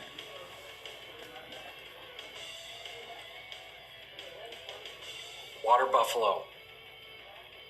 What? I think it's super difficult to boil that down to one thing. I think first and foremost, being able to work with such an amazing, dedicated, talented, creative, diverse team on this project has been unbelievable. And also watching everyone's voice sort of represented in the DNA of our game has been really exciting to see. I think, you know, there's sort of a highlight reel that goes off in my mind over the course of production. Everything from debating the tiniest script detail in our writers' rooms to trying the Exterminador Supremo backpack for the first time, controller in hand, to our last day of performance capture with our amazing cast. Oh my god. You know, and also just all the amazing moments with our collaborators, our experts, our consultants who joined us to make this epic, meaningful story that had something to say. I have so much to be thankful for. There's way more favorite moments in the course of this project, but that's just a few of them.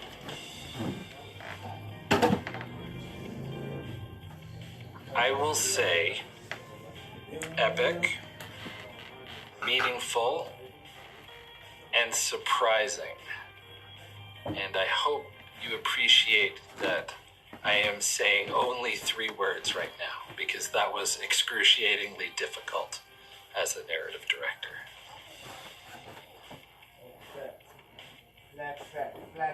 We really tried to approach this with the idea that every Far Cry sort of has its own story and its own world. There's usually some loose connections between the games, but for us, we really wanted to look at the story of Yara, you know, and the revolution between Danny and Liberton on one side versus Anton and his regime on the other.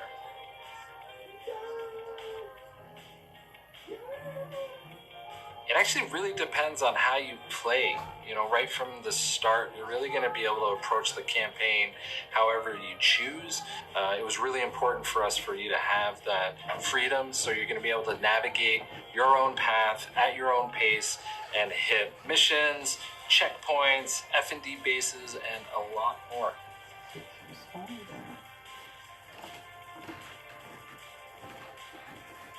I think something that was new for us and something exciting for us to bring into the brand was this idea that you would have these moments with Anton and Diego where the player wasn't there, that we would have these throughout the game, and you'd get to see the revolution really from Anton and Diego's perspective. And it just gives you a bigger picture of how the story is playing out in Yara.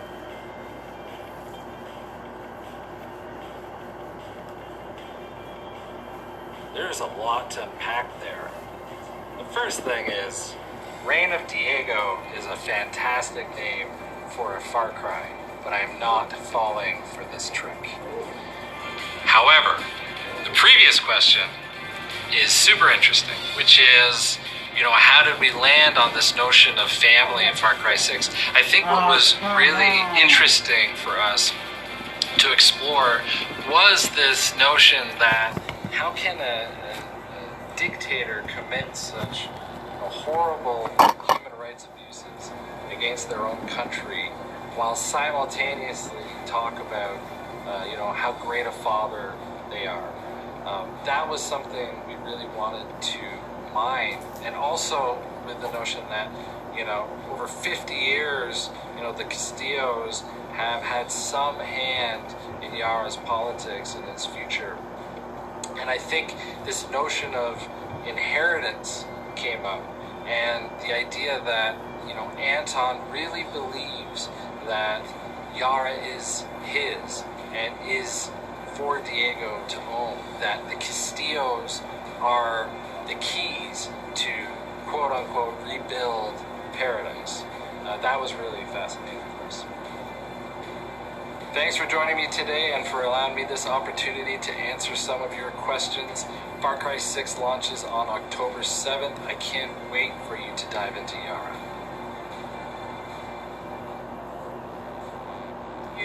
Ubisoft and Reddit there for that AMA, but now it's my time. I'm turning the tables on you, all right? So everybody, the question is going to be, what do you want from Far Cry 6? What's the one thing you want from Far Cry 6? Didn't you see the ending? That's all I care about. Chorizo, right? And I gotta look at him. I think he's like a pre-order. Oh, yeah. You can get special outfits for him, I think. Yeah, special outfits. Yeah. Chorizo's in a wheelchair. I know. He's a doggy on wheels. That's all I care about in Far Cry. Okay, cool. Wiener dog on wheels. Put it up there, Damon. That was a joke, but actually the real ending probably is you just get to chill out with chorizo. Like in the story, sure. Well, the villain has been defeated. Now I can retire and just relax with chorizo. See, I think that's a fake out because a lot of Far Cry games, if you just chill out at the beginning, there's like a false ending. You can beat the game in 5 minutes. So in that one, chorizo just lulls you into a false sense of security. Then, game over. Oh wow, he was working the inside the entire time. Chorizo's a big heel turn. I'm sorry to spoil this. Gosh. Wow, I didn't see that one coming, Michael. I want Far Cry 6 to say it with their chest. You know what I'm saying? So, like, you have the narrative director front and center. Yeah. Not many games do that. And he's out here saying, yo, it's going to be meaningful. We're trying to say something.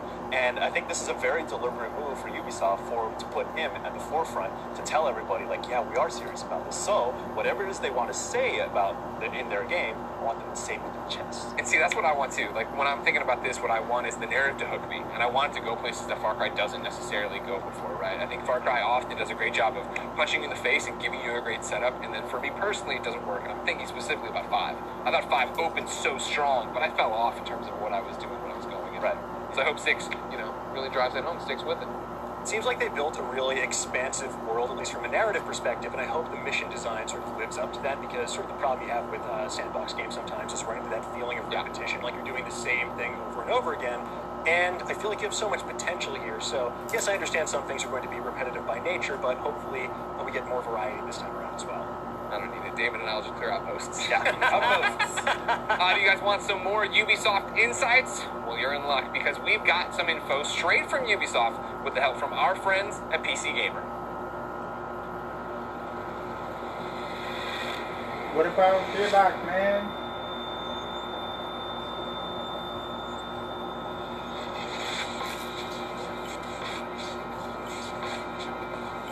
Ubisoft has been pretty quiet about Rainbow Six Extraction since it was announced back in 2019, so I'm definitely curious what it's like to finally get to open up about the game and show off some gameplay recently. We're super excited as a team to finally reveal our game. We want the people to put their hands on it as soon as possible, so yeah, we're excited. Yeah, and I also want to speak to the inception of Rainbow Six Extraction, what it was like to build a new team to expand on that concept into a full-blown game. We were lucky enough to be able to put a completely new team, completely different from the Siege team, with talents from pretty much all the brands that we did it at Ubisoft Montreal, so Assassin's Creed, Far Cry, For Honor, Watch Dogs, and also people from Rainbow Six Siege, and also people who worked on the very first Rainbow Six game, so Vegas and Vegas 2. And I think a lot of people going into E3 are going to be curious just what an average mission, like an average hour of Rainbow Six Extraction looks like. So can you walk us through the basic gameplay loop? First of all, it's he saw me drinking water. Like I need to go up. So it's quite based. It's a tactical game because it's a Rainbow Six game. It's a first-person shooter, and so you're doing what we call incursions. So as operators, Rainbow Six operators. You enter containment zones, which are mysterious and which regenerate every time, and you have to extract, which is why the game is called Extraction. You risk it all every time you go in this zone, so you must get out, but with the information that you're looking for. I think I saw in a recent demo also that you'll be able to choose when to extract mid-mission if you're not doing so well. Actually, you can extract at 3 different places in an incursion map. Each map is divided in 3 sub-maps, and it's really up to the players to decide if they want to go further. Curious what it was like transitioning gadgets that were in Rainbow Six Siege into Extraction, to a PvE environment, and how the team decided, which operators came over. Siege has a roster of over 50 characters now, and I saw 9 in the game so far. So I'm curious how you guys decide what makes the cut. There were different layers in order to select them. The first one is obviously we selected the ones that were the most fit, at least at the base, for a PvE game. But also being able to play alone. As I said, you can play this game alone with a friend or with 2 friends. So the most fit for this job. And then we obviously reworked them to make sure that we push them to their full potential within our game genre and within our fantasy, while keeping them highly tactical. A good example I noticed was Vigil, who in Siege can become invisible on cameras. In Extraction, he becomes invisible to enemies, essentially. Yeah. That's a very good example of the adaptation that we made, and it's the case for all the hubs. I doubt you can say much about it, but I did also want to ask about Extraction's narrative. How much of a campaign is there that players will recognize, or what type of story is being told?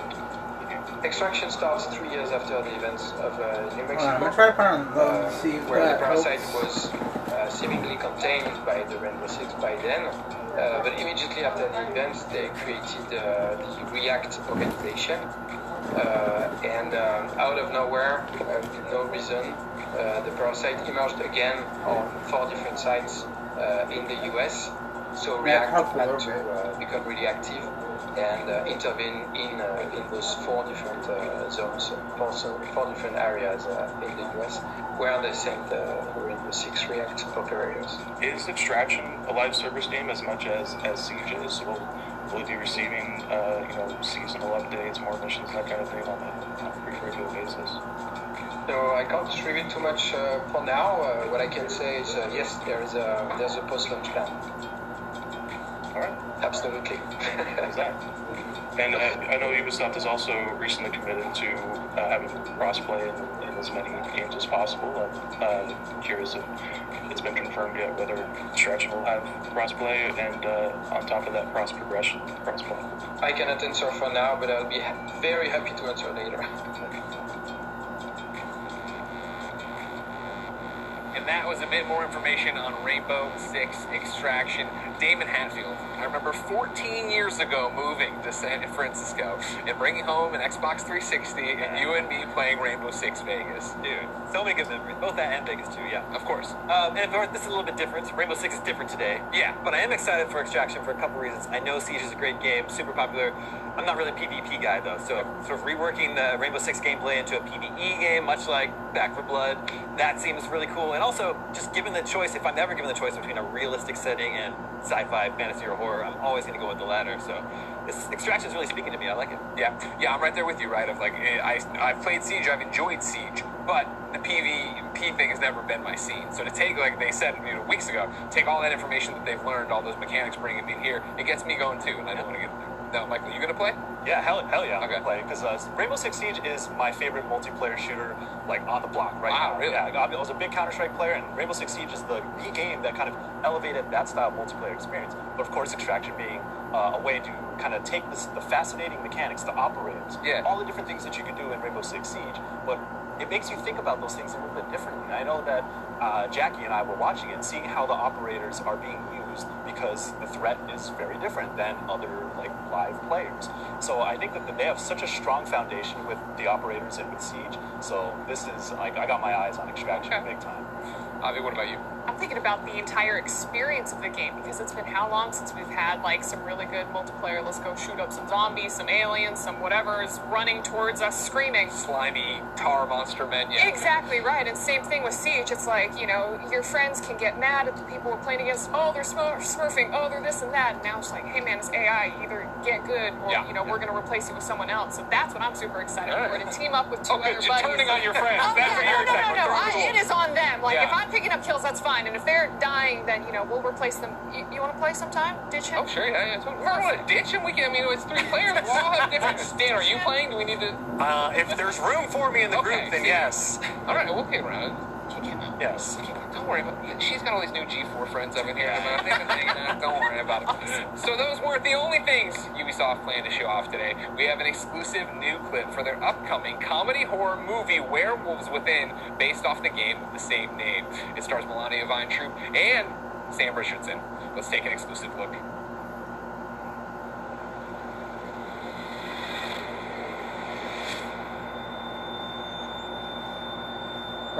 Go to Gearbox already.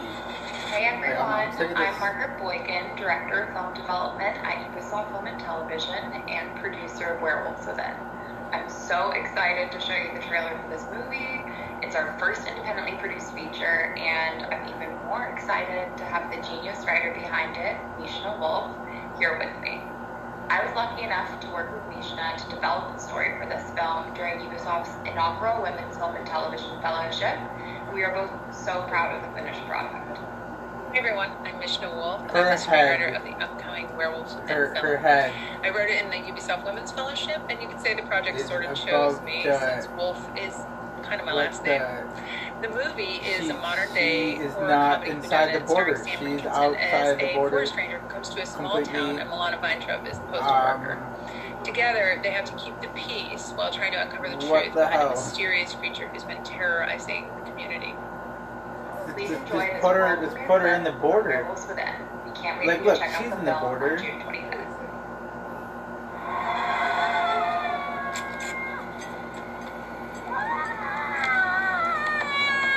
Miss Anderson?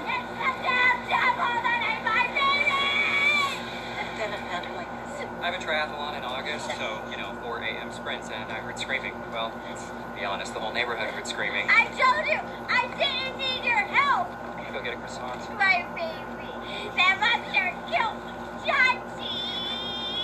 I'm so sorry, I'm confused. Are we talking about a real baby? Because if that's the case, but if not. For God's sake, Joaquin, show a little respect. It's Joaquin with an M.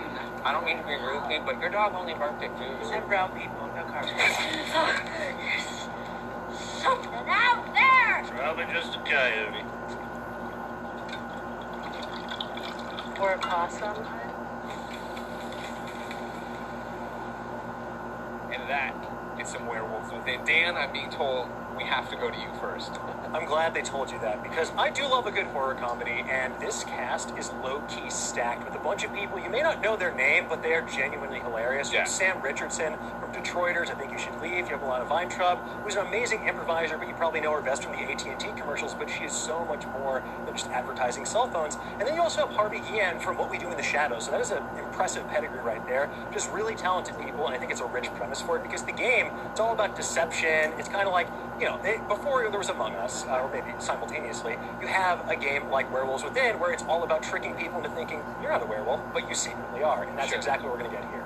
Yeah, that's the thing about it. You talk about the cast and how stacked it is. When we watched it the first time, I was like, oh, I know that person, and I know that person. But they're all the ones from, like, the funny people in the other shows. Like, I noticed the one guard from Orange Is the New Black. I'm like, oh, you're in this too? Exactly. Okay. Yeah. So, to get them off there and go. Michael, what do you look for in a horror comedy? Oh my God! Let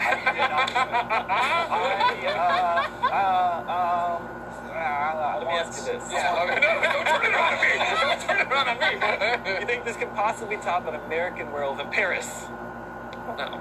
film. Oh, that's a classic, right? No, it's not. That's I'm thinking London. I'm thinking London. I'm sorry. It's all a shared universe. Every werewolf movie canonically is the same universe. I know what I want. Yeah, I want people with my kind of skin tone to survive throughout the whole movie. That's I think you'll get that. I think you'll get that. I think you'll get that. All right. Do you want more? That isn't the only movie we're showing off today. We've got an exclusive clip from the upcoming movie Free Guy, followed by a one-on-one interview with director Sean Levy and Entertainment Weekly's Nick Romano. But first, we've got a special guest who's giving us a look at his upcoming video game action comedy. I think his name is Ryan something. Ooh, I like him.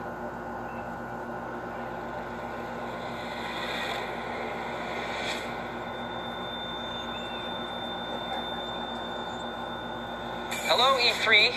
I'm internationally tolerated film star and Nexus 6 basic pleasure model Ryan Reynolds. At its core, Free Guy is the story of the first self-aware artificial intelligence entity coded into the background of a popular video game known as an NPC. Fun, right? But remember, while AI holds great promise for the future, it may also pose a dire existential threat, and we should wipe it out before it destroys us all. Anyway, enjoy Free Guy. My name is Guy. Sunday should be warm and sunny, just a scattering of drive-bys. And I live in paradise. I've got a best friend. This is the greatest cup of coffee of all time. Oh! Mondays, am I right, Joe? You said it, Guy. And I work at the bank. Everybody down to the bank! I thought I had everything I needed. But then I met her. Everybody down on the ground. Everybody except you. It's just so Please, I have a goldfish. There's something inside you, guys. I don't want something inside me. I expected you to just follow the rules, but you are so much more than that. Put these on. Okay, fine. I do. Oh my God! What are these, trick glasses or something? Guy, there's no easy way to say this. This world, it's a video game. It's not real. Please stop. The guy responsible for this world is going to destroy it. You've met God? Yes, he's an absolute troll. Trolls exist. Buddy, if we're not real, doesn't that mean that nothing you do matters? I am sitting here with my best friend trying to help him get through a tough time. Now, if that's not real, I don't know what is. I know this world is just a game, but this place, these people, that's all I have. So I'm not going to be the good guy. Thanks, Guy. I'm going to be the great guy. Well, enjoy your lifetime supply of virginity. Off you go. This whole good guy routine is ruining the game. Woo! Terminator. It's the first time I've ever driven a car before. I really wish you'd mention that. Yeah. Yeah.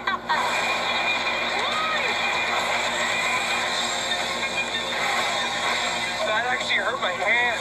We can save our world, but we have to fight together. I don't know what's happening right now, but I love it. Time's up, bank teller.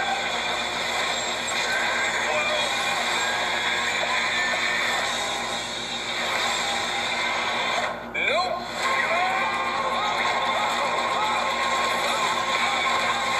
Nope. I can't die. I'm never gonna die.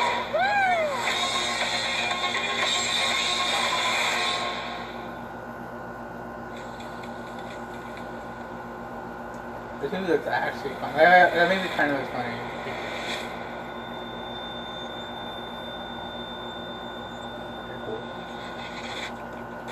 E3 exclusive, and it's an interview. Son of a bitch. This is Nick Romano with Entertainment Weekly magazine. Thank you so much for joining today's Free panel conversation with filmmaker Sean Levy. Sean is diving into the world of video games as the director of the movie Free Guy. Ryan Reynolds stars as an NPC, or non-playable character, in the open-world game Free City, who then becomes self-aware of the fact that he's not actually a real person like he thought he was. Comedy and a lot of action ensue. So can you give me like a little bit, a description sort of about your kind of genesis with this project? Like, when did it sort of, this material first come across your way? So Ryan called me. We had almost made several movies together. And I won't name titles because some of them are about to come out. But so we were introduced years ago through our mutual friend Hugh Jackman, who I got to know on Real Steel. And Hugh had always said, if you guys ever work together, it's going to be it's going to be gangbusters because we're both Canadians with lots of daughters, and we really work hard, and then we want to go home to our families. So we have a similar approach to life. We knew each other a little bit. We almost found the right thing. And in the summer of 18, Ryan texted me saying, do you have a movie for next spring, summer? I think I finally found our film. And we talked about it like a day later, and he said there's this script called Free Guy, and I knew this script because I read it 2.5, 3 years earlier. But at that point, all I saw was, oh, it's a gamer film. It's a film about gaming culture. It's a video game premise. Probably there's more hardcore players and gamers who would be better suited to that.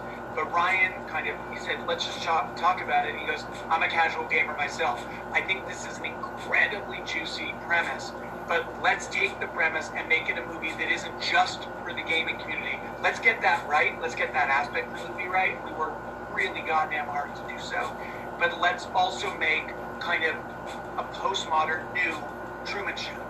A movie about a background character who gains awareness of their identity. Were there specific games that sort of inspired the look and the feel of Free City? One of the more overt ones is Grand Theft Auto, for sure. Fortnite was another. But what was fun about this, I remember early on, what was fun is the random little tidbits of inspiration. So, for instance, I hope they're okay with me kind of sharing this. Like, early on, I make Stranger Things. That's kind of my ongoing gig. And so I showed the script of Free Guy to the Duffer Brothers, Matt and Ross, who are close friends at this point, and because they play a lot. Matt in particular plays a lot of video games. He's like, you know what always drives us crazy? And I think he mentioned it was in Spider-Man, like, there's this one old lady who's like, she's like an NPC, but she's like a side mission. She's just always bitching about her lost cats. You know what you should do? There should be like a character like that. And so in Free Guy, we created this NPC who is wandering around Free City looking for her cats. And it was just kind of really, there's a perfect example of like, I'll take a good idea from anywhere. I'll take inspiration from anywhere. And I always remember like, oh, there's a lot I don't know. There's a lot of movies I haven't seen and games I haven't played. So that's another example. I also want to say, Nick, like, we were supposed to come to E3, and we had this whole plan last year, actually, for Ryan and I to come with Free Guy, and I wanted to show the whole movie to you guys, and, this is obviously the heart of the world that we were every day cognizant of making a movie that is different from the other video game movies, because, as we said, this isn't an adaptation. It's not literal to anything, but hopefully it's authentic to everything, and hopefully it's authentic to not only games, but more importantly, maybe to the culture of gaming, and that community, and how passionate it is, right? Like, people really care. They care about what they're playing. They care about the way that world and those games are represented and talked about. And, for me, I don't want to do anything half-assed, and I want to connect with a community that cares in a passionate way. And hopefully we've done what we set out to do, which is to make a movie where that community feels like, okay, that's one for us. Okay. And we got it right. Awesome. Well, thanks so much, Sean, for joining us today for E3's panel. And for everyone watching at home, Free Guy will be released in theaters this August 13th. Enjoy.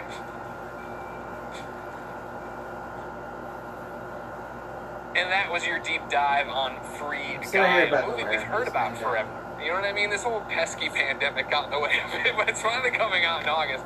Avi, I need to ask you, am I allowed to be excited for it? We've been burned as gamers by movies so many times. Like, this looks interesting and funny, and it's got Sean, and it's got Ryan, and, like, why wouldn't we like that? I feel like because it's a comedy, and because, like, we heard from the director, like, he's done his research into the culture, and then also the fact that Ryan Reynolds is involved with it, and we saw his work on Deadpool. Like, he really went through Deadpool and became that character. Yeah. I think that we can get excited for it. I'm feeling optimistic about it. Okay. I heard that there was a bunch of streamers who have cameos, like Pokemon and Ninja. Jacksepticeye, you know what I mean? That guy. Whoa.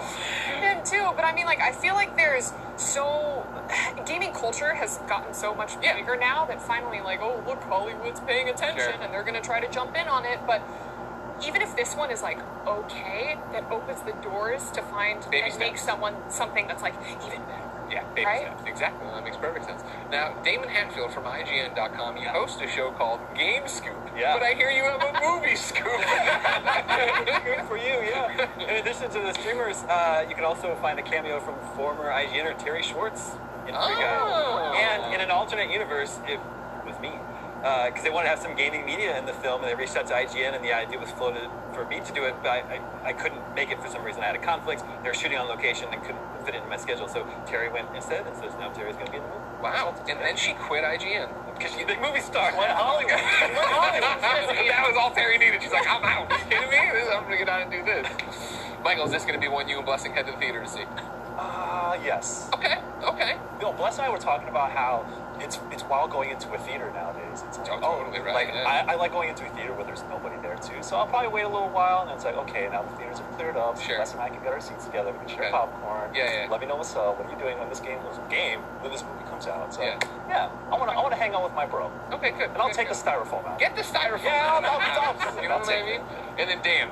Yes. You gonna go see this one? Is this on your I radar? am. I can't wait to see this in a theater because that trailer looks like so much spectacle, the kind of which I really want to see on the big screen because I've been missing that. So many movies that have come out, I'm very grateful I've been able to watch them at home, but it can't replicate the sheer thrill of seeing it with other people on a screen the size of several times my apartment. What's up, so friends? I'm like very thrilled to see that. And also, I'm putting my trust in Ryan Reynolds here because this is not his first video game movie rodeo. He did Pokemon Detective Pikachu as well. Great. He takes a very active role in his project, spamming. so I'm hopeful that they can have a good time and really lampoon some of the stuff that we like to make fun of in video games and those tropes and things like that. But on this sort of it slate, pops you have other up. people like Okay, Jodie so that's Comer, what that Taika is. Waititi. It's a really stacked cast as well. It's a good point.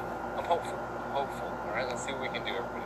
Get out there, watch it in the theaters like we were talking about before. Right now, keep watching your small devices. You watch E3 with us. Friends, what a great start to things. Golden Boy, Jackie, what did you guys think of these movie trailers we just saw? Absolutely loved it. So much comedy, involves video games. We're absolutely here for it. Let's start talking about Free Guy, right? Yeah. I think we make fun of NPCs a lot, let's be honest. Oh, all the time. It's an endless thing. They never do the thing you want them to do, you know? Especially in escort missions. Why? Stop making escort missions, people. Not hard. I know, but what's fun about this is that, okay, the NPC is sentient, and he's just absolutely adorable and hysterical, and he's played by Ryan Reynolds, and I just feel like Ryan Reynolds can do no wrong. Deadpool 2, we heard Dan Casey talking about Detective Pikachu. I really just, anything with Ryan Reynolds. He did do Fantastic Four, but Fantastic Four. Green Lantern! Oh, Get I'm out of here. Leave. Goodbye. Just leave. Okay.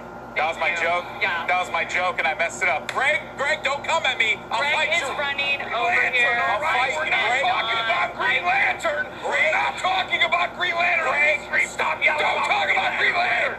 Okay, we're good. All right, everyone, back on the rails. Okay, that happened.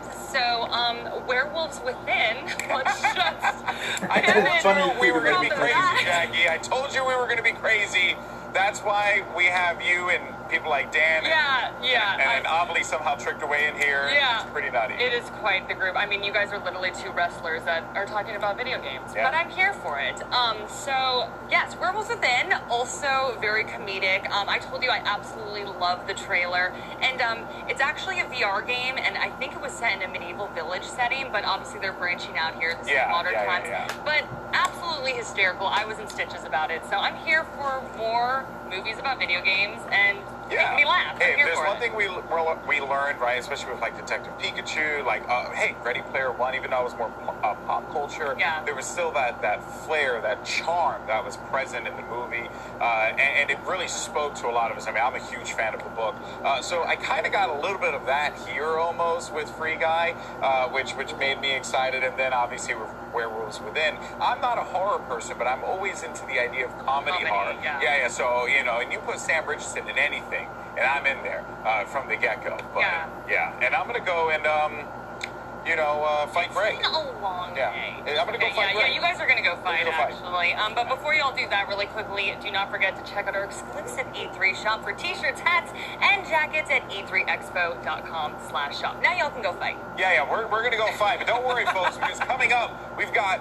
Gearbox Software, and what we might see from them later on today. You know, new games, new trailers, who knows? That and more still to come here. They're going to be fighting on camera. That too. So make sure you're here. At E3 2021.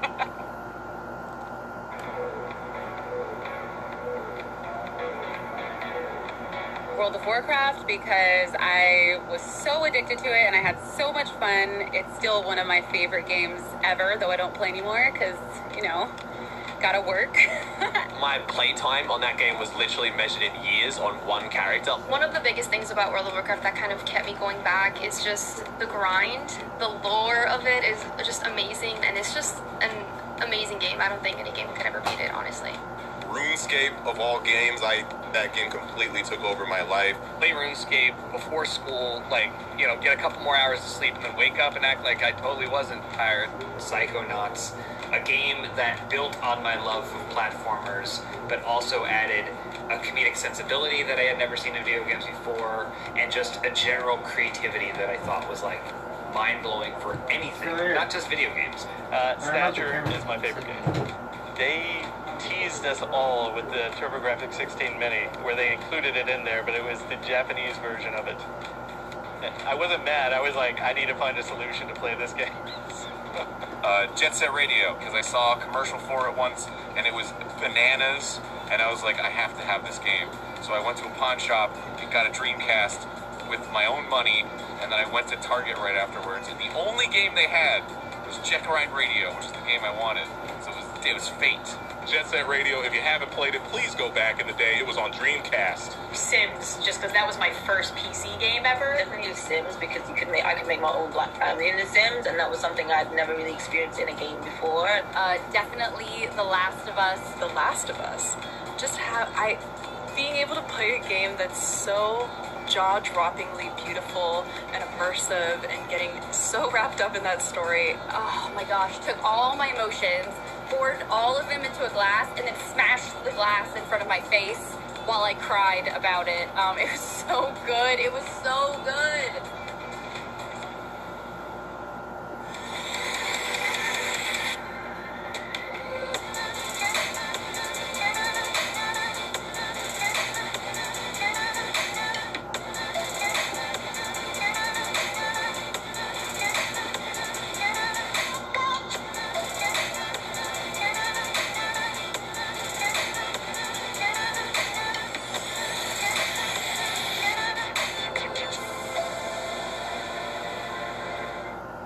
Welcome back to E3 2021. We are mere minutes away from the latest from Gearbox Software. Guys, what are you hoping to see from Gearbox today? We don't talk about Green Lantern, right? Or my It's Fantastic. Okay, I'm sorry, Jackie. I had to hold them off. Jackie, what do you want to see? What do you want to see from Gearbox? Okay, so two things. Number one, I mean, it's E3. We're all here for video games, Of right? course. But okay, we got to talk about the movie. I'm super amped for Borderlands. More movie talk. Huh? More movie talk. I know, what did I just say? No more movie talk. Okay. But really quickly, I do want to see Kate Blanchett walk out and just be like absolutely stunning and amazing. And then Ain't No Rest for the Wicked. Just come on, change the Elephant song. And I just think that would be perfect. That's all I need. Just like a little walkout. And then Tiny Tina's Wonderland. Okay. What we all want. Absolutely love Tiny Tina. She is just absolutely nutty in the perfect way. And this is going to be a fantasy epic. So I just want to see more, and I want to see what they're planning. So that's me. Those are my two things. Yeah. Just to echo on it, Tiny Tina Wonderland. Alright, I y'all want to can't see really what they do with the mechanics of Borderlands, and add some new players in there. Of course. Yeah, I mean that's it's based or inspired by that DLC that everybody loved for Borderlands 2, which was Tiny Tina telling you the story. Narration. Right, and then the fact that she's the bunker master here, right? And she's going to be telling you this D&D game. That sounds awesome. I want to be a part of that. Characters look like. But then also, I think, we look past it all the time. The Gearbox publishes a lot of games. Very true. So what they could possibly have up their sleeve, what surprises they could have for us today, that's a big part of this equation, even though we immediately jump to Borderlands. And when you talk Gearbox, you got to talk about Borderlands. I get it, but I'm excited for this one. Okay. All right, ladies and gentlemen, we don't have to wait any longer. Without further ado, let's turn things over to our friends at Gearbox Software.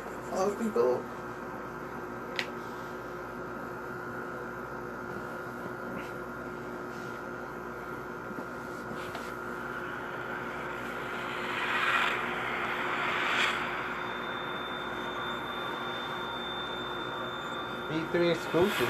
What?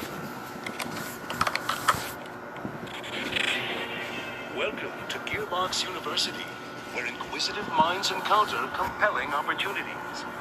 At Gearbox University, our aim is to broaden your intellectual horizons and enrich your global perspective. Gearbox University was founded in 1999, just 15 years after this 80s orientation video was made. We offer numerous degrees across a multitude of fields, Now you guys can see me. sociology, supply chain management, and storytelling with a European-sounding accent. Gearbox University comprises 3 unique colleges that will place you on whichever path to success is right for you. At the College of Gearbox Software, we can shape you into the looting, shooting vault hunter you've always believed you could be. At the College of Gearbox Publishing, we offer advanced degrees in Norse mythology, projectile meteorology, or regular meteorology. You can even write your thesis on the deification of gravity. Finally, there's the College of whatever the hell else we're doing, with specialties in badass bunkernomics, history of magic, enlarged vehicle maneuvering, and yes, even Hollywood filmmaking. Did you hear we're making a Borderlands movie? It's true. Let's learn more about all the innovative opportunities you can find at Gearbox University. Dynamic, pioneering, groundbreaking.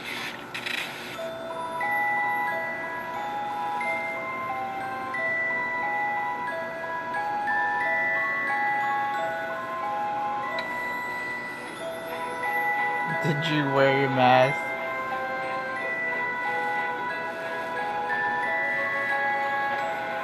Did you lock yourself indoors? Did you take your shots? I missed that one. We're feeling a little psycho. Bro, Borderlands 4, please. But here's the good news. You did all the things, and you deserve a treat. Please, Borderlands 4. Welcome to Gearbox. Right? Gearbox? Yeah, Gearbox. Let's go. The E3 2021 showcase. They're in Budapest? What the hell? Hey everybody, if you don't know me, I'm Randy Pitchford. The founder of the Gearbox Randy Pitchford, the head, whatever. Borderlands franchise and all of the great games that we do at Gearbox. And I am right now on the set of the Borderlands motion picture, in development, in production. We're shooting. This is a live soundstage. And I thought, since I'm here, wouldn't it be cool if I walk you around a little bit and show you some of the cool stuff that we're doing? Let me walk you this way. This is a live set. There's guys working on the movie right now in real time. We've been everywhere. We've been in the caves of the caustic caverns. What's up, haters? We've been This may or may not be Ariana Greenblatt as Tiny the Tina. sand quarries. We've been in the stone quarries doing all kinds of amazing stuff. Actually, look, this is, Hey Eli, can I grab you for a second? Yes. This is Eli Roth, our director. Eli Roth, the director of Chaos. Hey everybody. This is E3. These are our gamers. And you've got Edgar. I know. We have someone. He doesn't exist in the game, but he exists in the movie and in real life. It's Edgar Ramirez. Well, Edgar Ramirez's character Atlas exists hypothetically in the game. We've never met him before in the game or in real life. We're meeting Atlas for the first time in this movie story. I'm so stoked that you're doing this. Thank you, man. I'm very, very happy. This is going to be a blast. Congratulations. Oh, thanks. Look, I feel like we're just getting started. The whole point is to entertain people, and this movie that Eli's making, it's unreal. We have. I don't want to say what we're filming, but it's lots of blood, lots of guts. It's totally bonkers, but it's also very Borderlands. I have learned how to twirl a flat off. You know what? I think we should. Let me show this. Yeah, we can show that. This is the stunt one. This is video game fans will recognize this is the Infinity. It's a flat off Infinity. And you've got pretty good at twirling. Well, they have ones that actually, this one is light, so I can really learn to twirl because I don't want to. I don't want to smash a real one, but Kate's amazing. Kate's like, she can side twirl. That photo of Kate Blanchett as Zoe. Isn't it unbelievable how she's brought the life? It's I can't wait crazy. for you to see it. Like, well, Kate is a god. I saw, everyone thinks of Kate from Game Jasmine, footage, Carol, not Kate in House of Blanchett. Apocalypse Walls. I saw how unbelievably funny she was. And I noticed that she brought out the great dramatic acting in Jack Black, and Jack brought out the great comedy in Kate. But she was so into it, she wants to really, understand it from the inside out. Like, what are the powers? Where do they come from? It's wild to watch her walk like that. Blew my mind. She's totally done it. We want to make a real great science fiction movie. We don't want to make a great video game adaptation movie. I just want it to be that's the key, great sci. You just have to make a great sci-fi movie, period. And it's really come to life. So for Borderlands fans who play the video game, if you have people in your lives that you want to introduce to Borderlands but aren't going to play the game with you, this movie's how you do it. You can bring your family, your loved ones, bring them to the movie. We want this to introduce them to Borderlands. Yeah, They're gonna love it. We want this to be like a gateway drug for non-Borderlands fans. I mean, look, the thing is, the great thing about the game is there's so much to it that you're telling 80 hours of story every time, and people can live in the world. So we have to create a different experience. And the experience has to be thrilling in a different way and exciting. Of all the things that fans love, easily the best cast I've ever worked with. But like just a world-class. Oh, Jack let them use Claptrap. Just to come in. Kevin Hart's gonna be rolling. Everyone is so into their characters. Like we see way Florian's playing Creed. Florian is. That's pretty sick. Kevin is rolling. I mean, Kevin is a man on a mission. I can't believe he's watching playing like a Kevin full action star. Go full action star. I think he's really going to surprise people. I think Kevin's over there actually, and I know Bisa is trying to to get a shot. You go get him. You go to work. All right, come with me, guys. Come with me. I'm going to see if I can find Ari and one of the producers and Emmy. The Arods are legendary. Hey, Ari. Can I interrupt you, man? Guys, this is Emmy and Ari from Arad Productions. Ari Arad has made a whole bunch of awesome movies. You're probably familiar with the Arads from Marvel, right? Because Avi Arad was the founder and the CEO of Marvel Studios, and they created a movie called Spider-Man, and then Iron Man. I believe you're the executive producer. Yeah, I worked on that one. You worked on it, and then the X-Men, and then the Avengers, and I think it's gone from there. These are the most successful movies of all time for comic books. And the pitch you gave me was, hey, that was cool. We figured it out with comic books.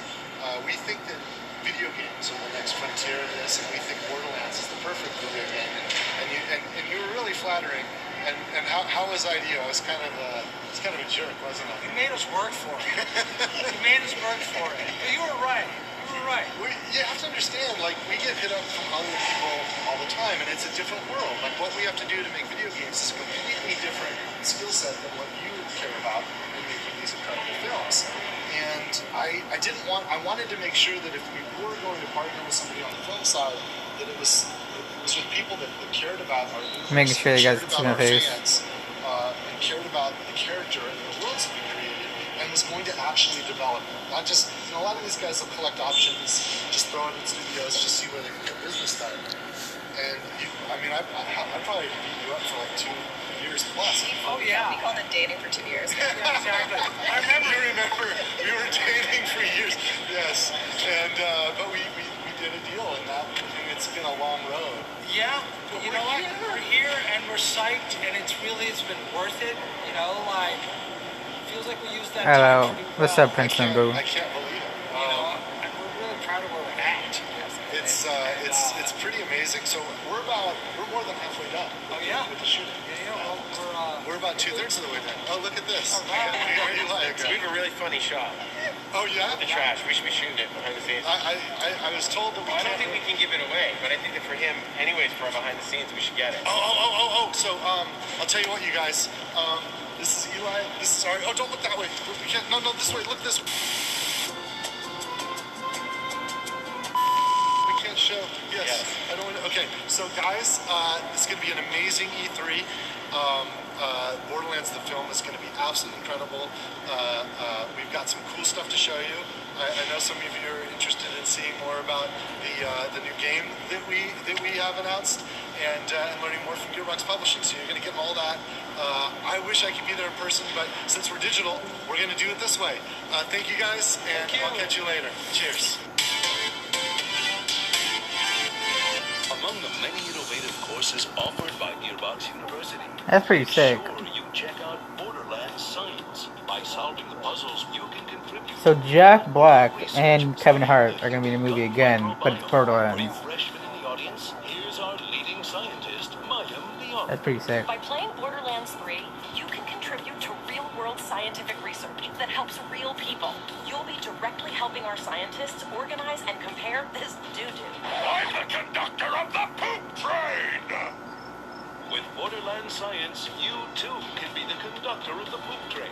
And while you'll reap in-game rewards when you play, the real reward is knowing that you're making the world a better place. Gearbox University. We're not even charging tuition for this.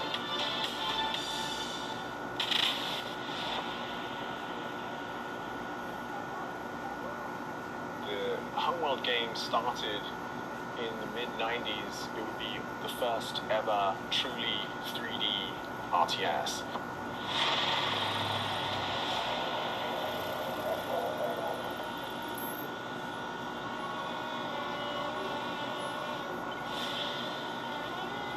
So that was a big deal in the late 90s.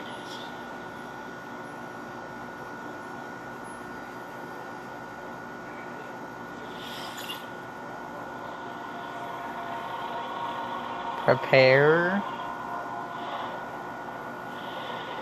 Oh, this Wonderlands again?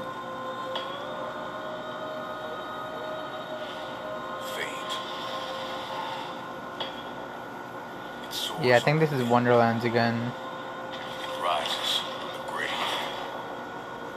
It stalks the ocean floor.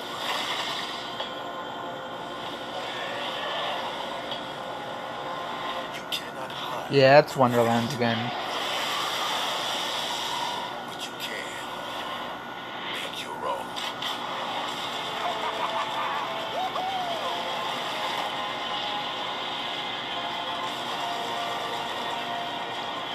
Starring Andy Samberg, Wanda Skies, Will Arnett, Ashley Birch, and Her Royal Highness Butt Stallion.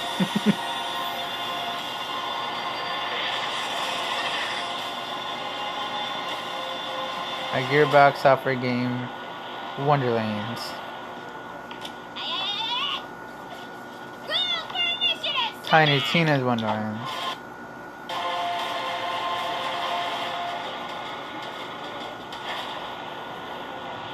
Coming early 22. Quick question. We're not talking about yet, right? That is correct. It's my favorite.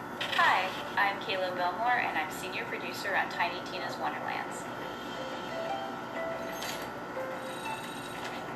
So what's really unique about Wonderlands is it's a looter shooter, which is pretty classic for Gearbox software, but for the first time ever, we're setting it in a brand new fantasy environment.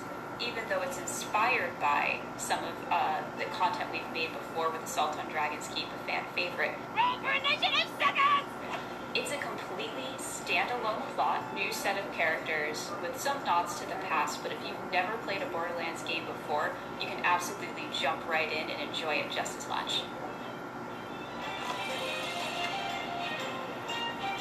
So we're absolutely excited to talk about all of our new enemy types. So that is one of our wyvern enemies. You will absolutely be fighting them.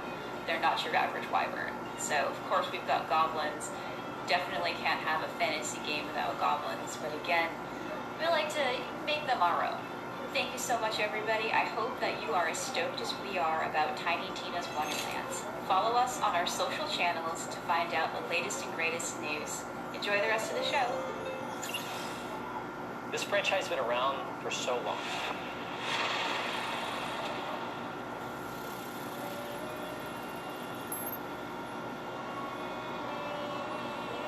Here we are years later, and we keep looking at Homeworld 3, this has to happen.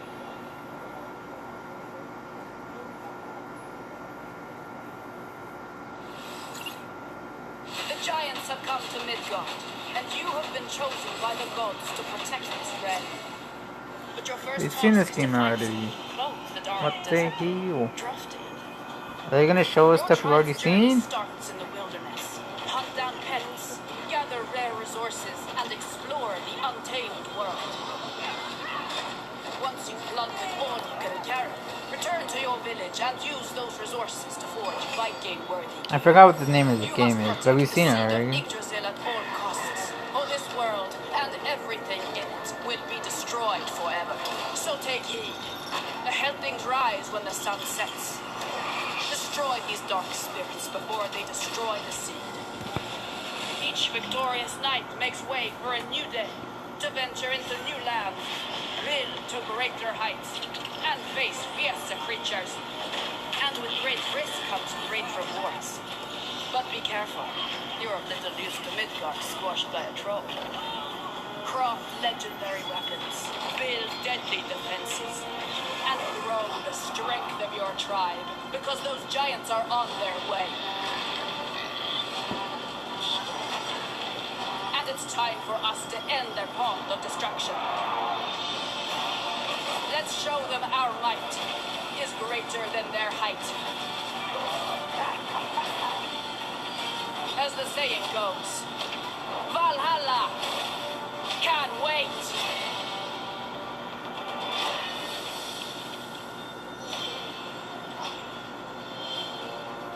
Like, we've seen this already, bro. I don't get it.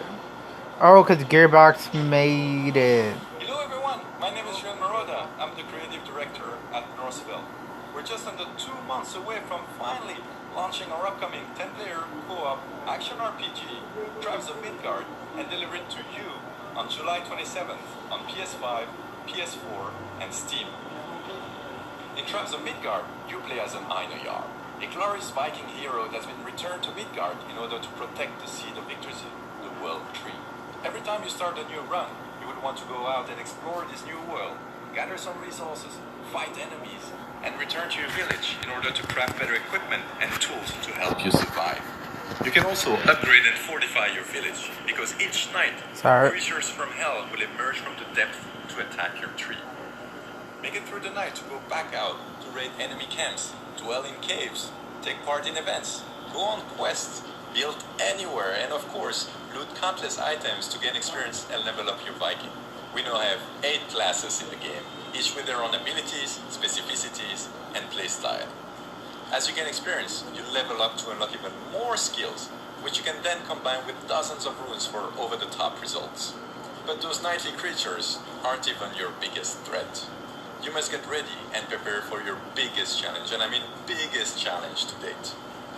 Every couple of days, a giant will emerge and walk towards your village with the intent of destroying the seed of Yggdrasil. You must stop it and take it down, whatever the cost, otherwise it's game over. You can of course play Tribes of Midgard completely on your own, but we highly recommend that you bring along 9 friends to thrive together. We cannot wait to share more information about this ever-growing epic saga in the weeks to come. In the meantime, you can already pre-order the game right now to earn exclusive items. Man, crush and be that among the shit. first to defend Midgard against Ragnarok. Because as they say, Valhalla can wait. Thanks for watching. Sail. At Gearbox University, it's A not Gearbox all software textbooks and game. calculators. Sometimes we like to kick back and have a little fun. A good sense of humor is of vital importance if you want to succeed in these halls. Here's a list of sensible wisecracks you might hear when you're exploring our campus. Why did the tribe of Midgard cross the road? Why did the tribe of Midgard cross the road? To get the old thirst. Oh my god. What are you asking me for? Welcome to the Homeworld Diner. Our special today is the dessert of carrot. Help, I've got fallen, and I can't get up. Claptrap, Tiny Tina, and Bad Moxie walk into a bar.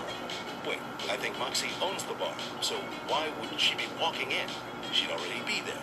And is Tiny Tina old enough to drink? Maybe it doesn't matter in space. Also, what's the punchline? And how is Claptrap walking in? I want to say he counts as a unicycle. Okay, we'll work on this before we submit to E3. Gearbox University. Our comedy school is a 2-year degree.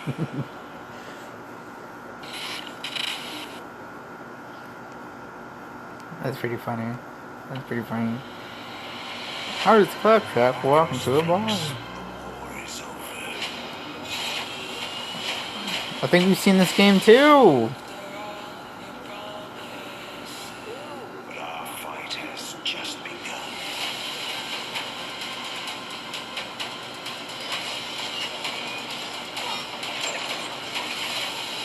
New Fire and Darkness expansion.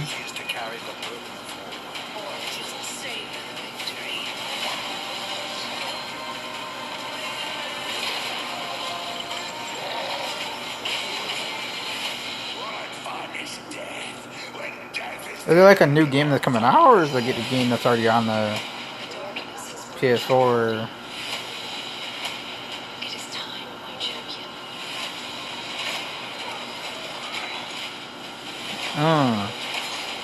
It looks pretty sick though.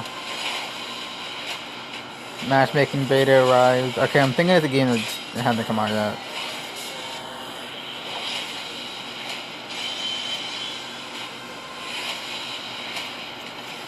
Actually, I don't know anymore, man. I'd play it though. It looks pretty fun.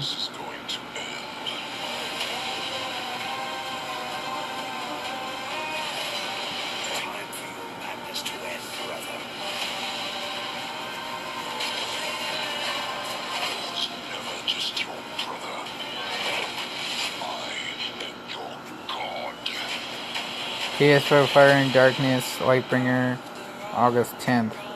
Godfall. Is it like already out? Like Godfall? Greetings, everyone. I'm Nick Kane, and I'm the senior technical producer at Counterplay Games. First and foremost, on behalf of everyone at CPG and Gearbox alike, I want to thank you for being part of Godfall's journey up until this point. It's crazy to think that Godfall just launched in November of last year. Our developers have been hard at work ever since.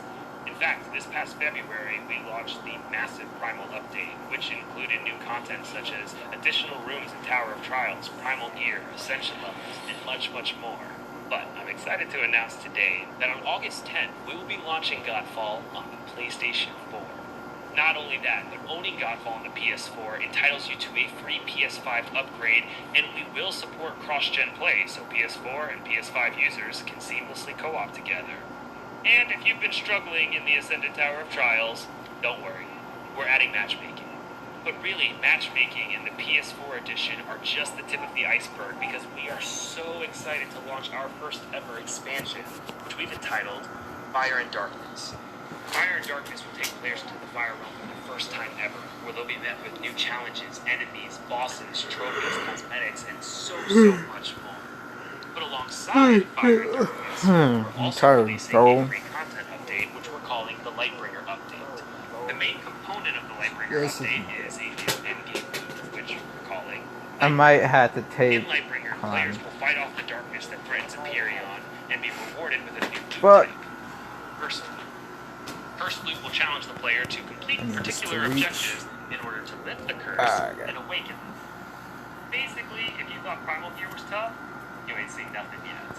And then, of course, we want to make fashion the forefront of Godfall, so we have added a huge library of cosmetics to both the Lightbringer update and the expansion alike. How is it still all of which dying? can be What the hell? unlocked by simply completing objectives in the game. Thank you so much for your time today. It is an honor to be speaking here, and I hope you enjoy the rest of your evening. Oh, how?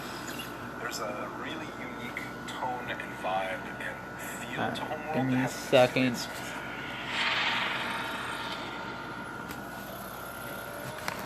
What's this right here? Non-control. It's not a prequel. It's not a remaster. It's Homeworld 3. It's the next Homeworld.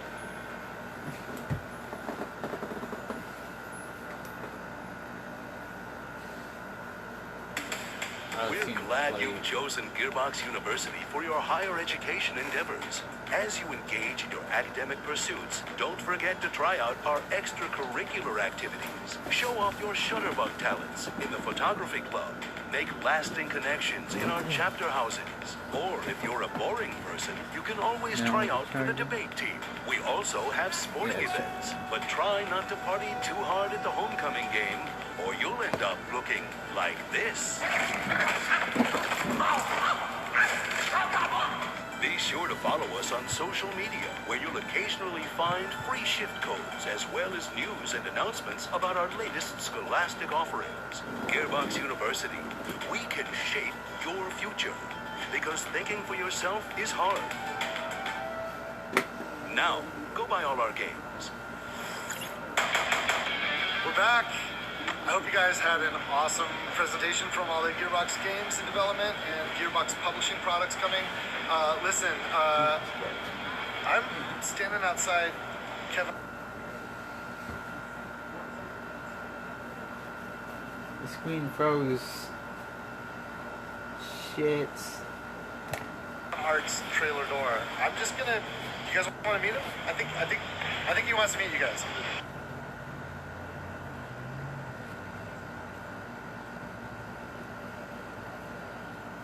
God damn it. Phone being dumb. Let's see if he opens. Hey Kevin, you got a minute? No, I don't want to see the live chat.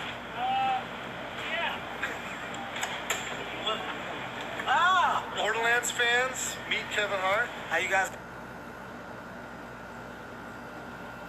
Whoa, what the hell is going on? Amazing watching you play. You know, blowing my mind. I'm going to say I'll one up you. I'll say it's amazing for me to have the opportunity to portray the character of Roland, of course, you're very familiar with, because this is There you your go. creation. Fucking I Christ. think the biggest and best thing is the surprise that you guys are going to be in for. Because you got no idea what I'm doing or how I'm doing or why I'm doing it. You got no idea the level that I came in at. You got no idea how much preparation I decided to put into this particular character in this role. You got no idea. You got no idea. You don't even know what's under this jacket. OMG! It's metal! You got no idea. My job is to come in, not only be prepared, but to shock. And I think right now this is what we're doing. We're doing it. I've seen some pretty intense. No one's ever. I can honestly say that Eli is doing such a phenomenal job. It's also fun to work with. Eli, Jack Black, you put an amazing group of people together. So you, your team at Gearbox, shout out to Lionsgate, for seeing that this is something that can be phenomenal. Shouts out to the world of Pandora knowers. And you guys that know and love this world, I promise you, you're going to be in complete awe when you see how real we have made it become from a place of visual. You're going to believe that you're in this place with us. Wow, you're making me cry, man. My eyes are welling up. Hey, thank you, man. Yeah, I appreciate you taking a minute to introduce yourself to our fans. No problem. I'm going back in here in the weight room. I'll see you later. I got a weight room in here. Just rolling lifts weights in between takes. You'll know why later. Take it easy, Kevin. Thanks, man. Holy crap, you guys. I can't wait for you to see this movie. It won't be long, but we still got a lot of work to do. We're a little bit more than halfway done with production. And, but you know what? Back at home at Gearbox, all the great people that created this universe that I'm here representing on behalf of all the talent at Gearbox, we're hard at work making new stuff. So check this out, and I'll see you guys soon. Cheers, everybody. Hi, Prince Lindy. Hi.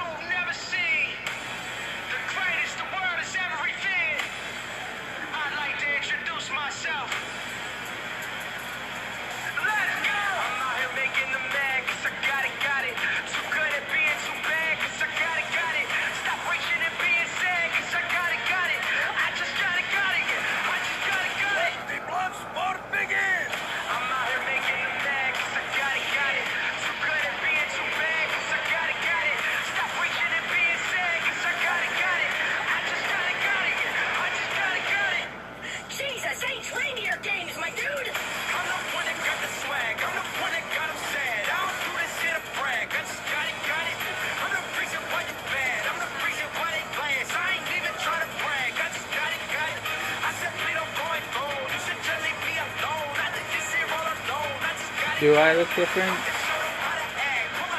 I don't know. I think it looks pretty much the same as last time.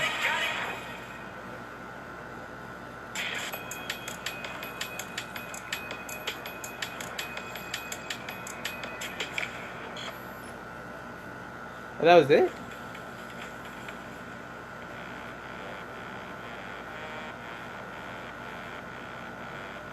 And the Gearbox presentation is a wrap, and my goodness, I have so many thoughts. What are you doing? It is That's black. like, I mean, you get to carry all the weight this time. I get to just look at it and go, hey guys, how you doing? Good to see you.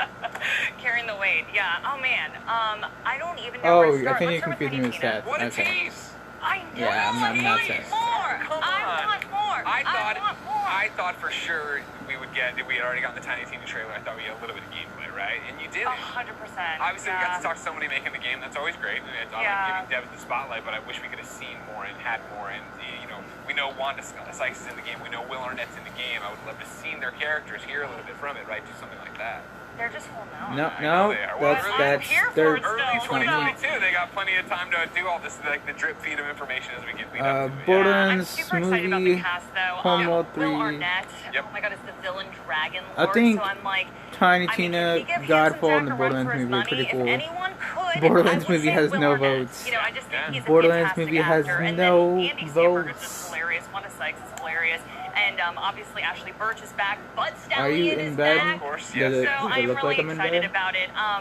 It was kind of interesting though because during that presentation, Randy was talking to Alright, now producers, Borderlands movie and they has were just votes. talking about this new movement. Everyone pretty much likes Tiny Tina. Yeah. Everything with Marvel and DC, but maybe we could start seeing some more video game movies. 52. Yeah, right. That's what we were talking about earlier with Free Guy. Right? Am I allowed to be 52%. excited for this movie? I was asking over there, right? And I was gonna end stream, but I don't know if they're gonna show anything you have else. Eli Roth on, right? You have Kate Blanchett. You So have I'm Jamie Curtis. You have Janina, and the gonna list wait a goes little on. bit. Blackjack. You know, we at the very end there see Kevin Hart, and it's like that's a stellar cast. And again, those silhouettes they've shown for us look so spot on to what you'd expect these characters to be.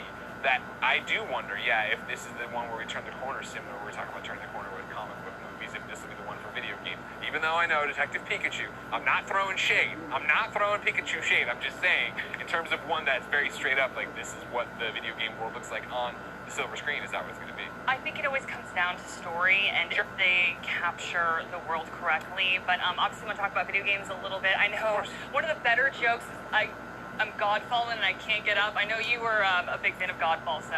I wasn't. I wanted to be a big fan of Godfall. Oh, okay. Yeah, what had happened is Godfall dropped, and I played a little bit of it and liked it, but I fell off because it was so content light.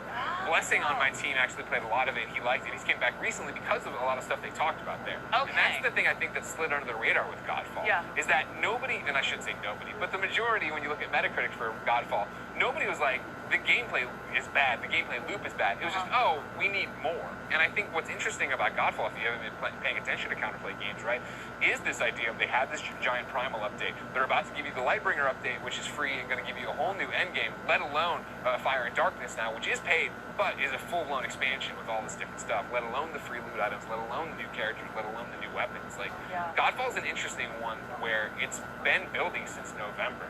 In a way that, it came out, and I remember getting, I think, like on IGN a 6 or a 6.5, I remember, and that seemed to be the vibe of it. That the gameplay, and what I played of the melee combat is fun, right? It isn't a looter shooter, it's a looter melee combat game, which you don't see as much of, and to see it as gorgeous as it looked on PlayStation 5, now to see it coming to PlayStation 4, now to see it with a free update if you buy it on PlayStation 4, so when you can get a PlayStation 5, you can get it. I think already Godfall answered might that. honestly be, from the perspective of new information, one of the more interesting ones there, because there's a lot going on.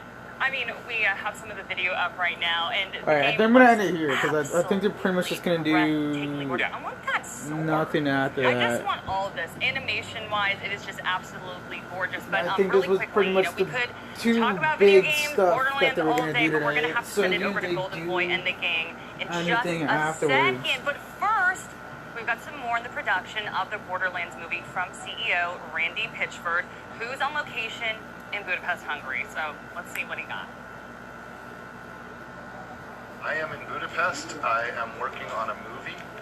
The fact that that I've been there from the very first moments of Borderlands and have executive produced and did a lot of design and development and even storytelling storytelling with all of the Borderlands games over the years. I just happen Yeah, to we be got the guy 200 that's, subscribers.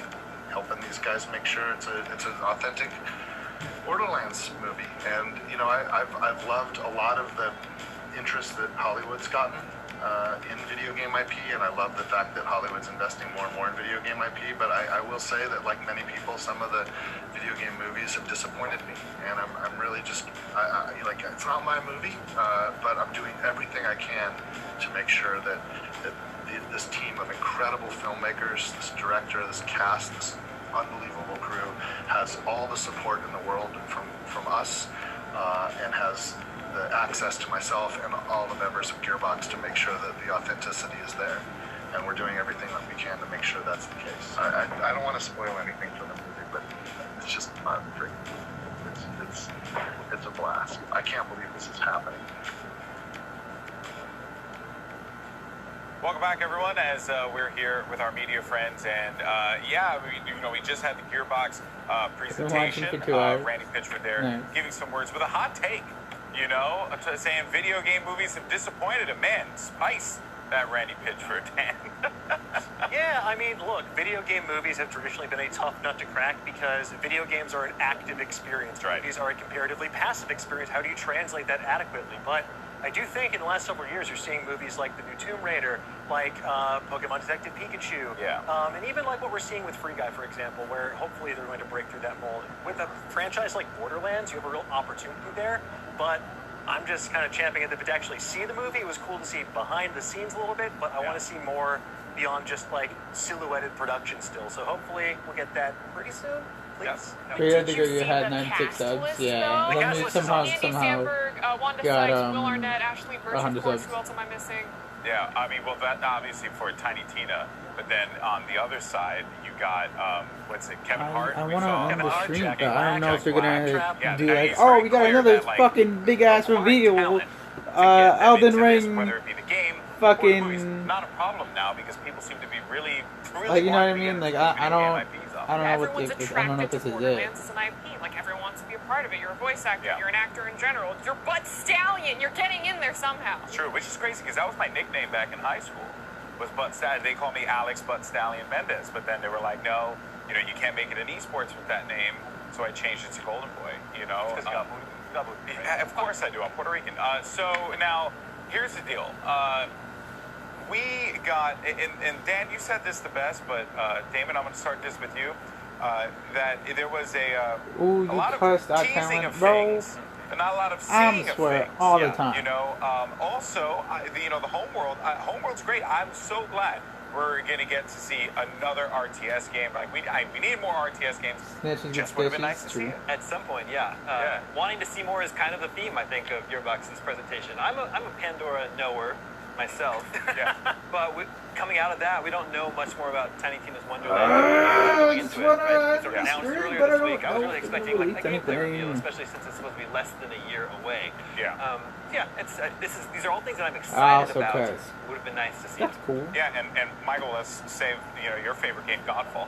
I'm just messing around. We were joking. We were talking about Blessing, and Blessing, was a fan of Godfall. Blessing, by the way, should probably be on this couch next year. We got to make it happen, Poppy. But let's talk about Godfall because, these are the types of games that No Man's Sky, for example, is a great example. A game that comes out, and you're like, could have been so much more. Yeah. And I kind of feel like Godfall might be going down that path of, like, developing its identity and becoming even better than what it was, or what the developers had hoped for. Yeah, so here's the thing, is like, when a game comes out, it's not always like straight up dead. Games aren't really dead on arrival anymore. They still, there's life that can be brought into. What game is See it all that? the time, What game is One what? of my favorite games of all time, Final Fantasy 14, with the That's free right. trial, level That's right. level 60, critically acclaimed expansion pack, Heaven's Word, that game is fire now. It was great.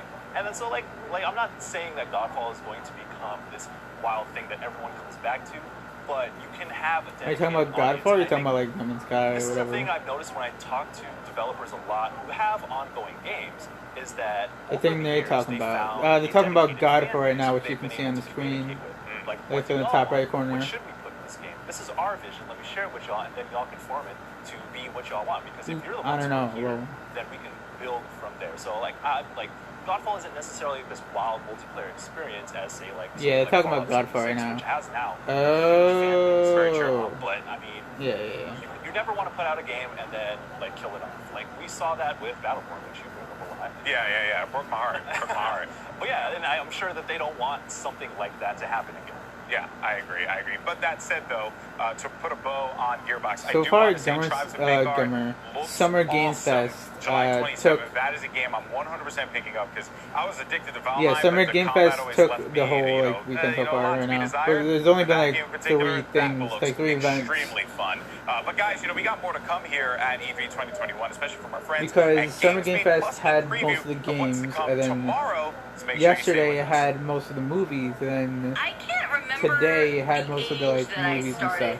Playing. There was an Atari. I used to steal, for whatever reason, just the some cartridges. movies, some games. Not really putting 2 and 2 together that I can also play the games. Right. But I love the Mario. cartridges.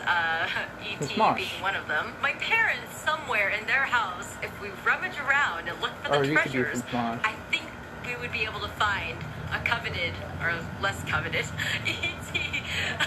the extraterrestrial game.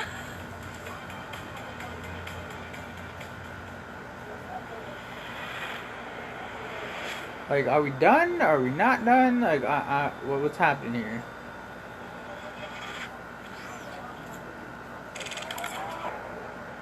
Witness the birth of a new gaming universe.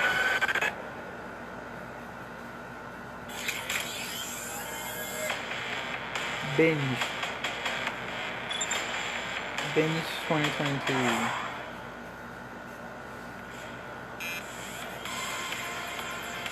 Do you want to work in the games industry? The game industry needs a bunch of shit. They need programmers, artists, writers, marketers, testers, managers, musicians, actors, lawyers, analysts, and lots more.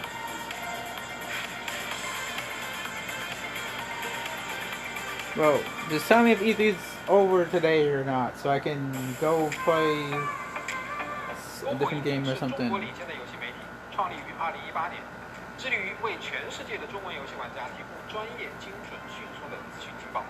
This man's not even speaking English.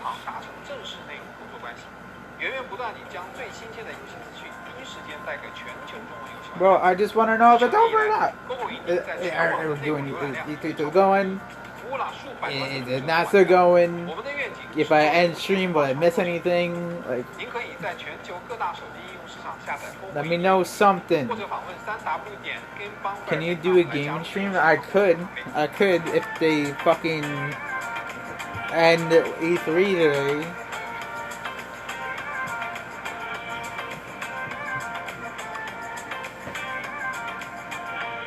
Are we done? Are we not done? Yes, no, maybe so.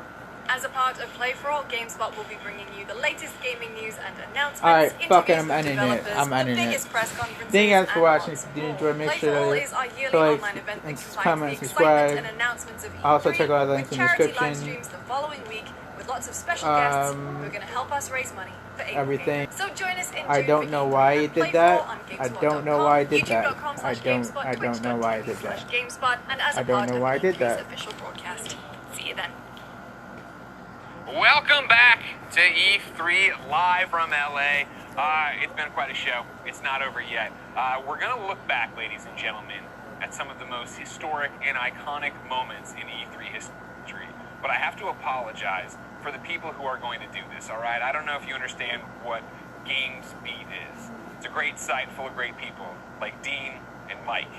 But there's also a person there named Jeff Grubb. And Jeff Grubb is not a man you want to know, ladies and gentlemen, but he's in this video, and I'm very, very sorry for it. So without further ado, my apologies, but here is Jeff and Mike from GamesBeat.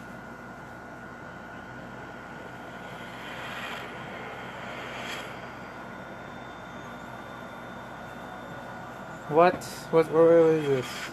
It's the internet. You're busy because it's E3. I'm Jeff Grubb. I work for GamesBeat.com. Joining me is Mike Minotti, who's going to say hi to all the good people right now. Hi, good people. Mike, it's time to learn to love E3 again because we're jaded games journalists. I understand you put together a bunch of stuff to thaw my cold, dead games journalist heart. Memories of E3. You ready to just take me through it right now? I'm happy to do so. Yeah. No, my heart only has warmth for E3, so, you can call yourself jaded all you want. I am just a ball of E3 love. Yes. Alright, thank you guys for watching. If you enjoyed, make sure you like and subscribe. Also, check on the link in the description. Join Discord, subscribe to D&D, subscribe to Aces Base, follow us on Twitch, follow Dirk Mace on Twitch. Make sure you turn on notification. With all being said, peace out. What is this? Should we set it up or should we just start playing? I'm done. No, this I'm done is here. I'm done here. when I hate Sony it. announced the Final Fantasy VII remake at E3. This is from somebody in one of the front rows. So we're gonna hear how excited and happy all those people are, Jeff. What? Listen, it's just a commercial. How excited can it be? Oh, boo. Oh, it's just like, so this is like from the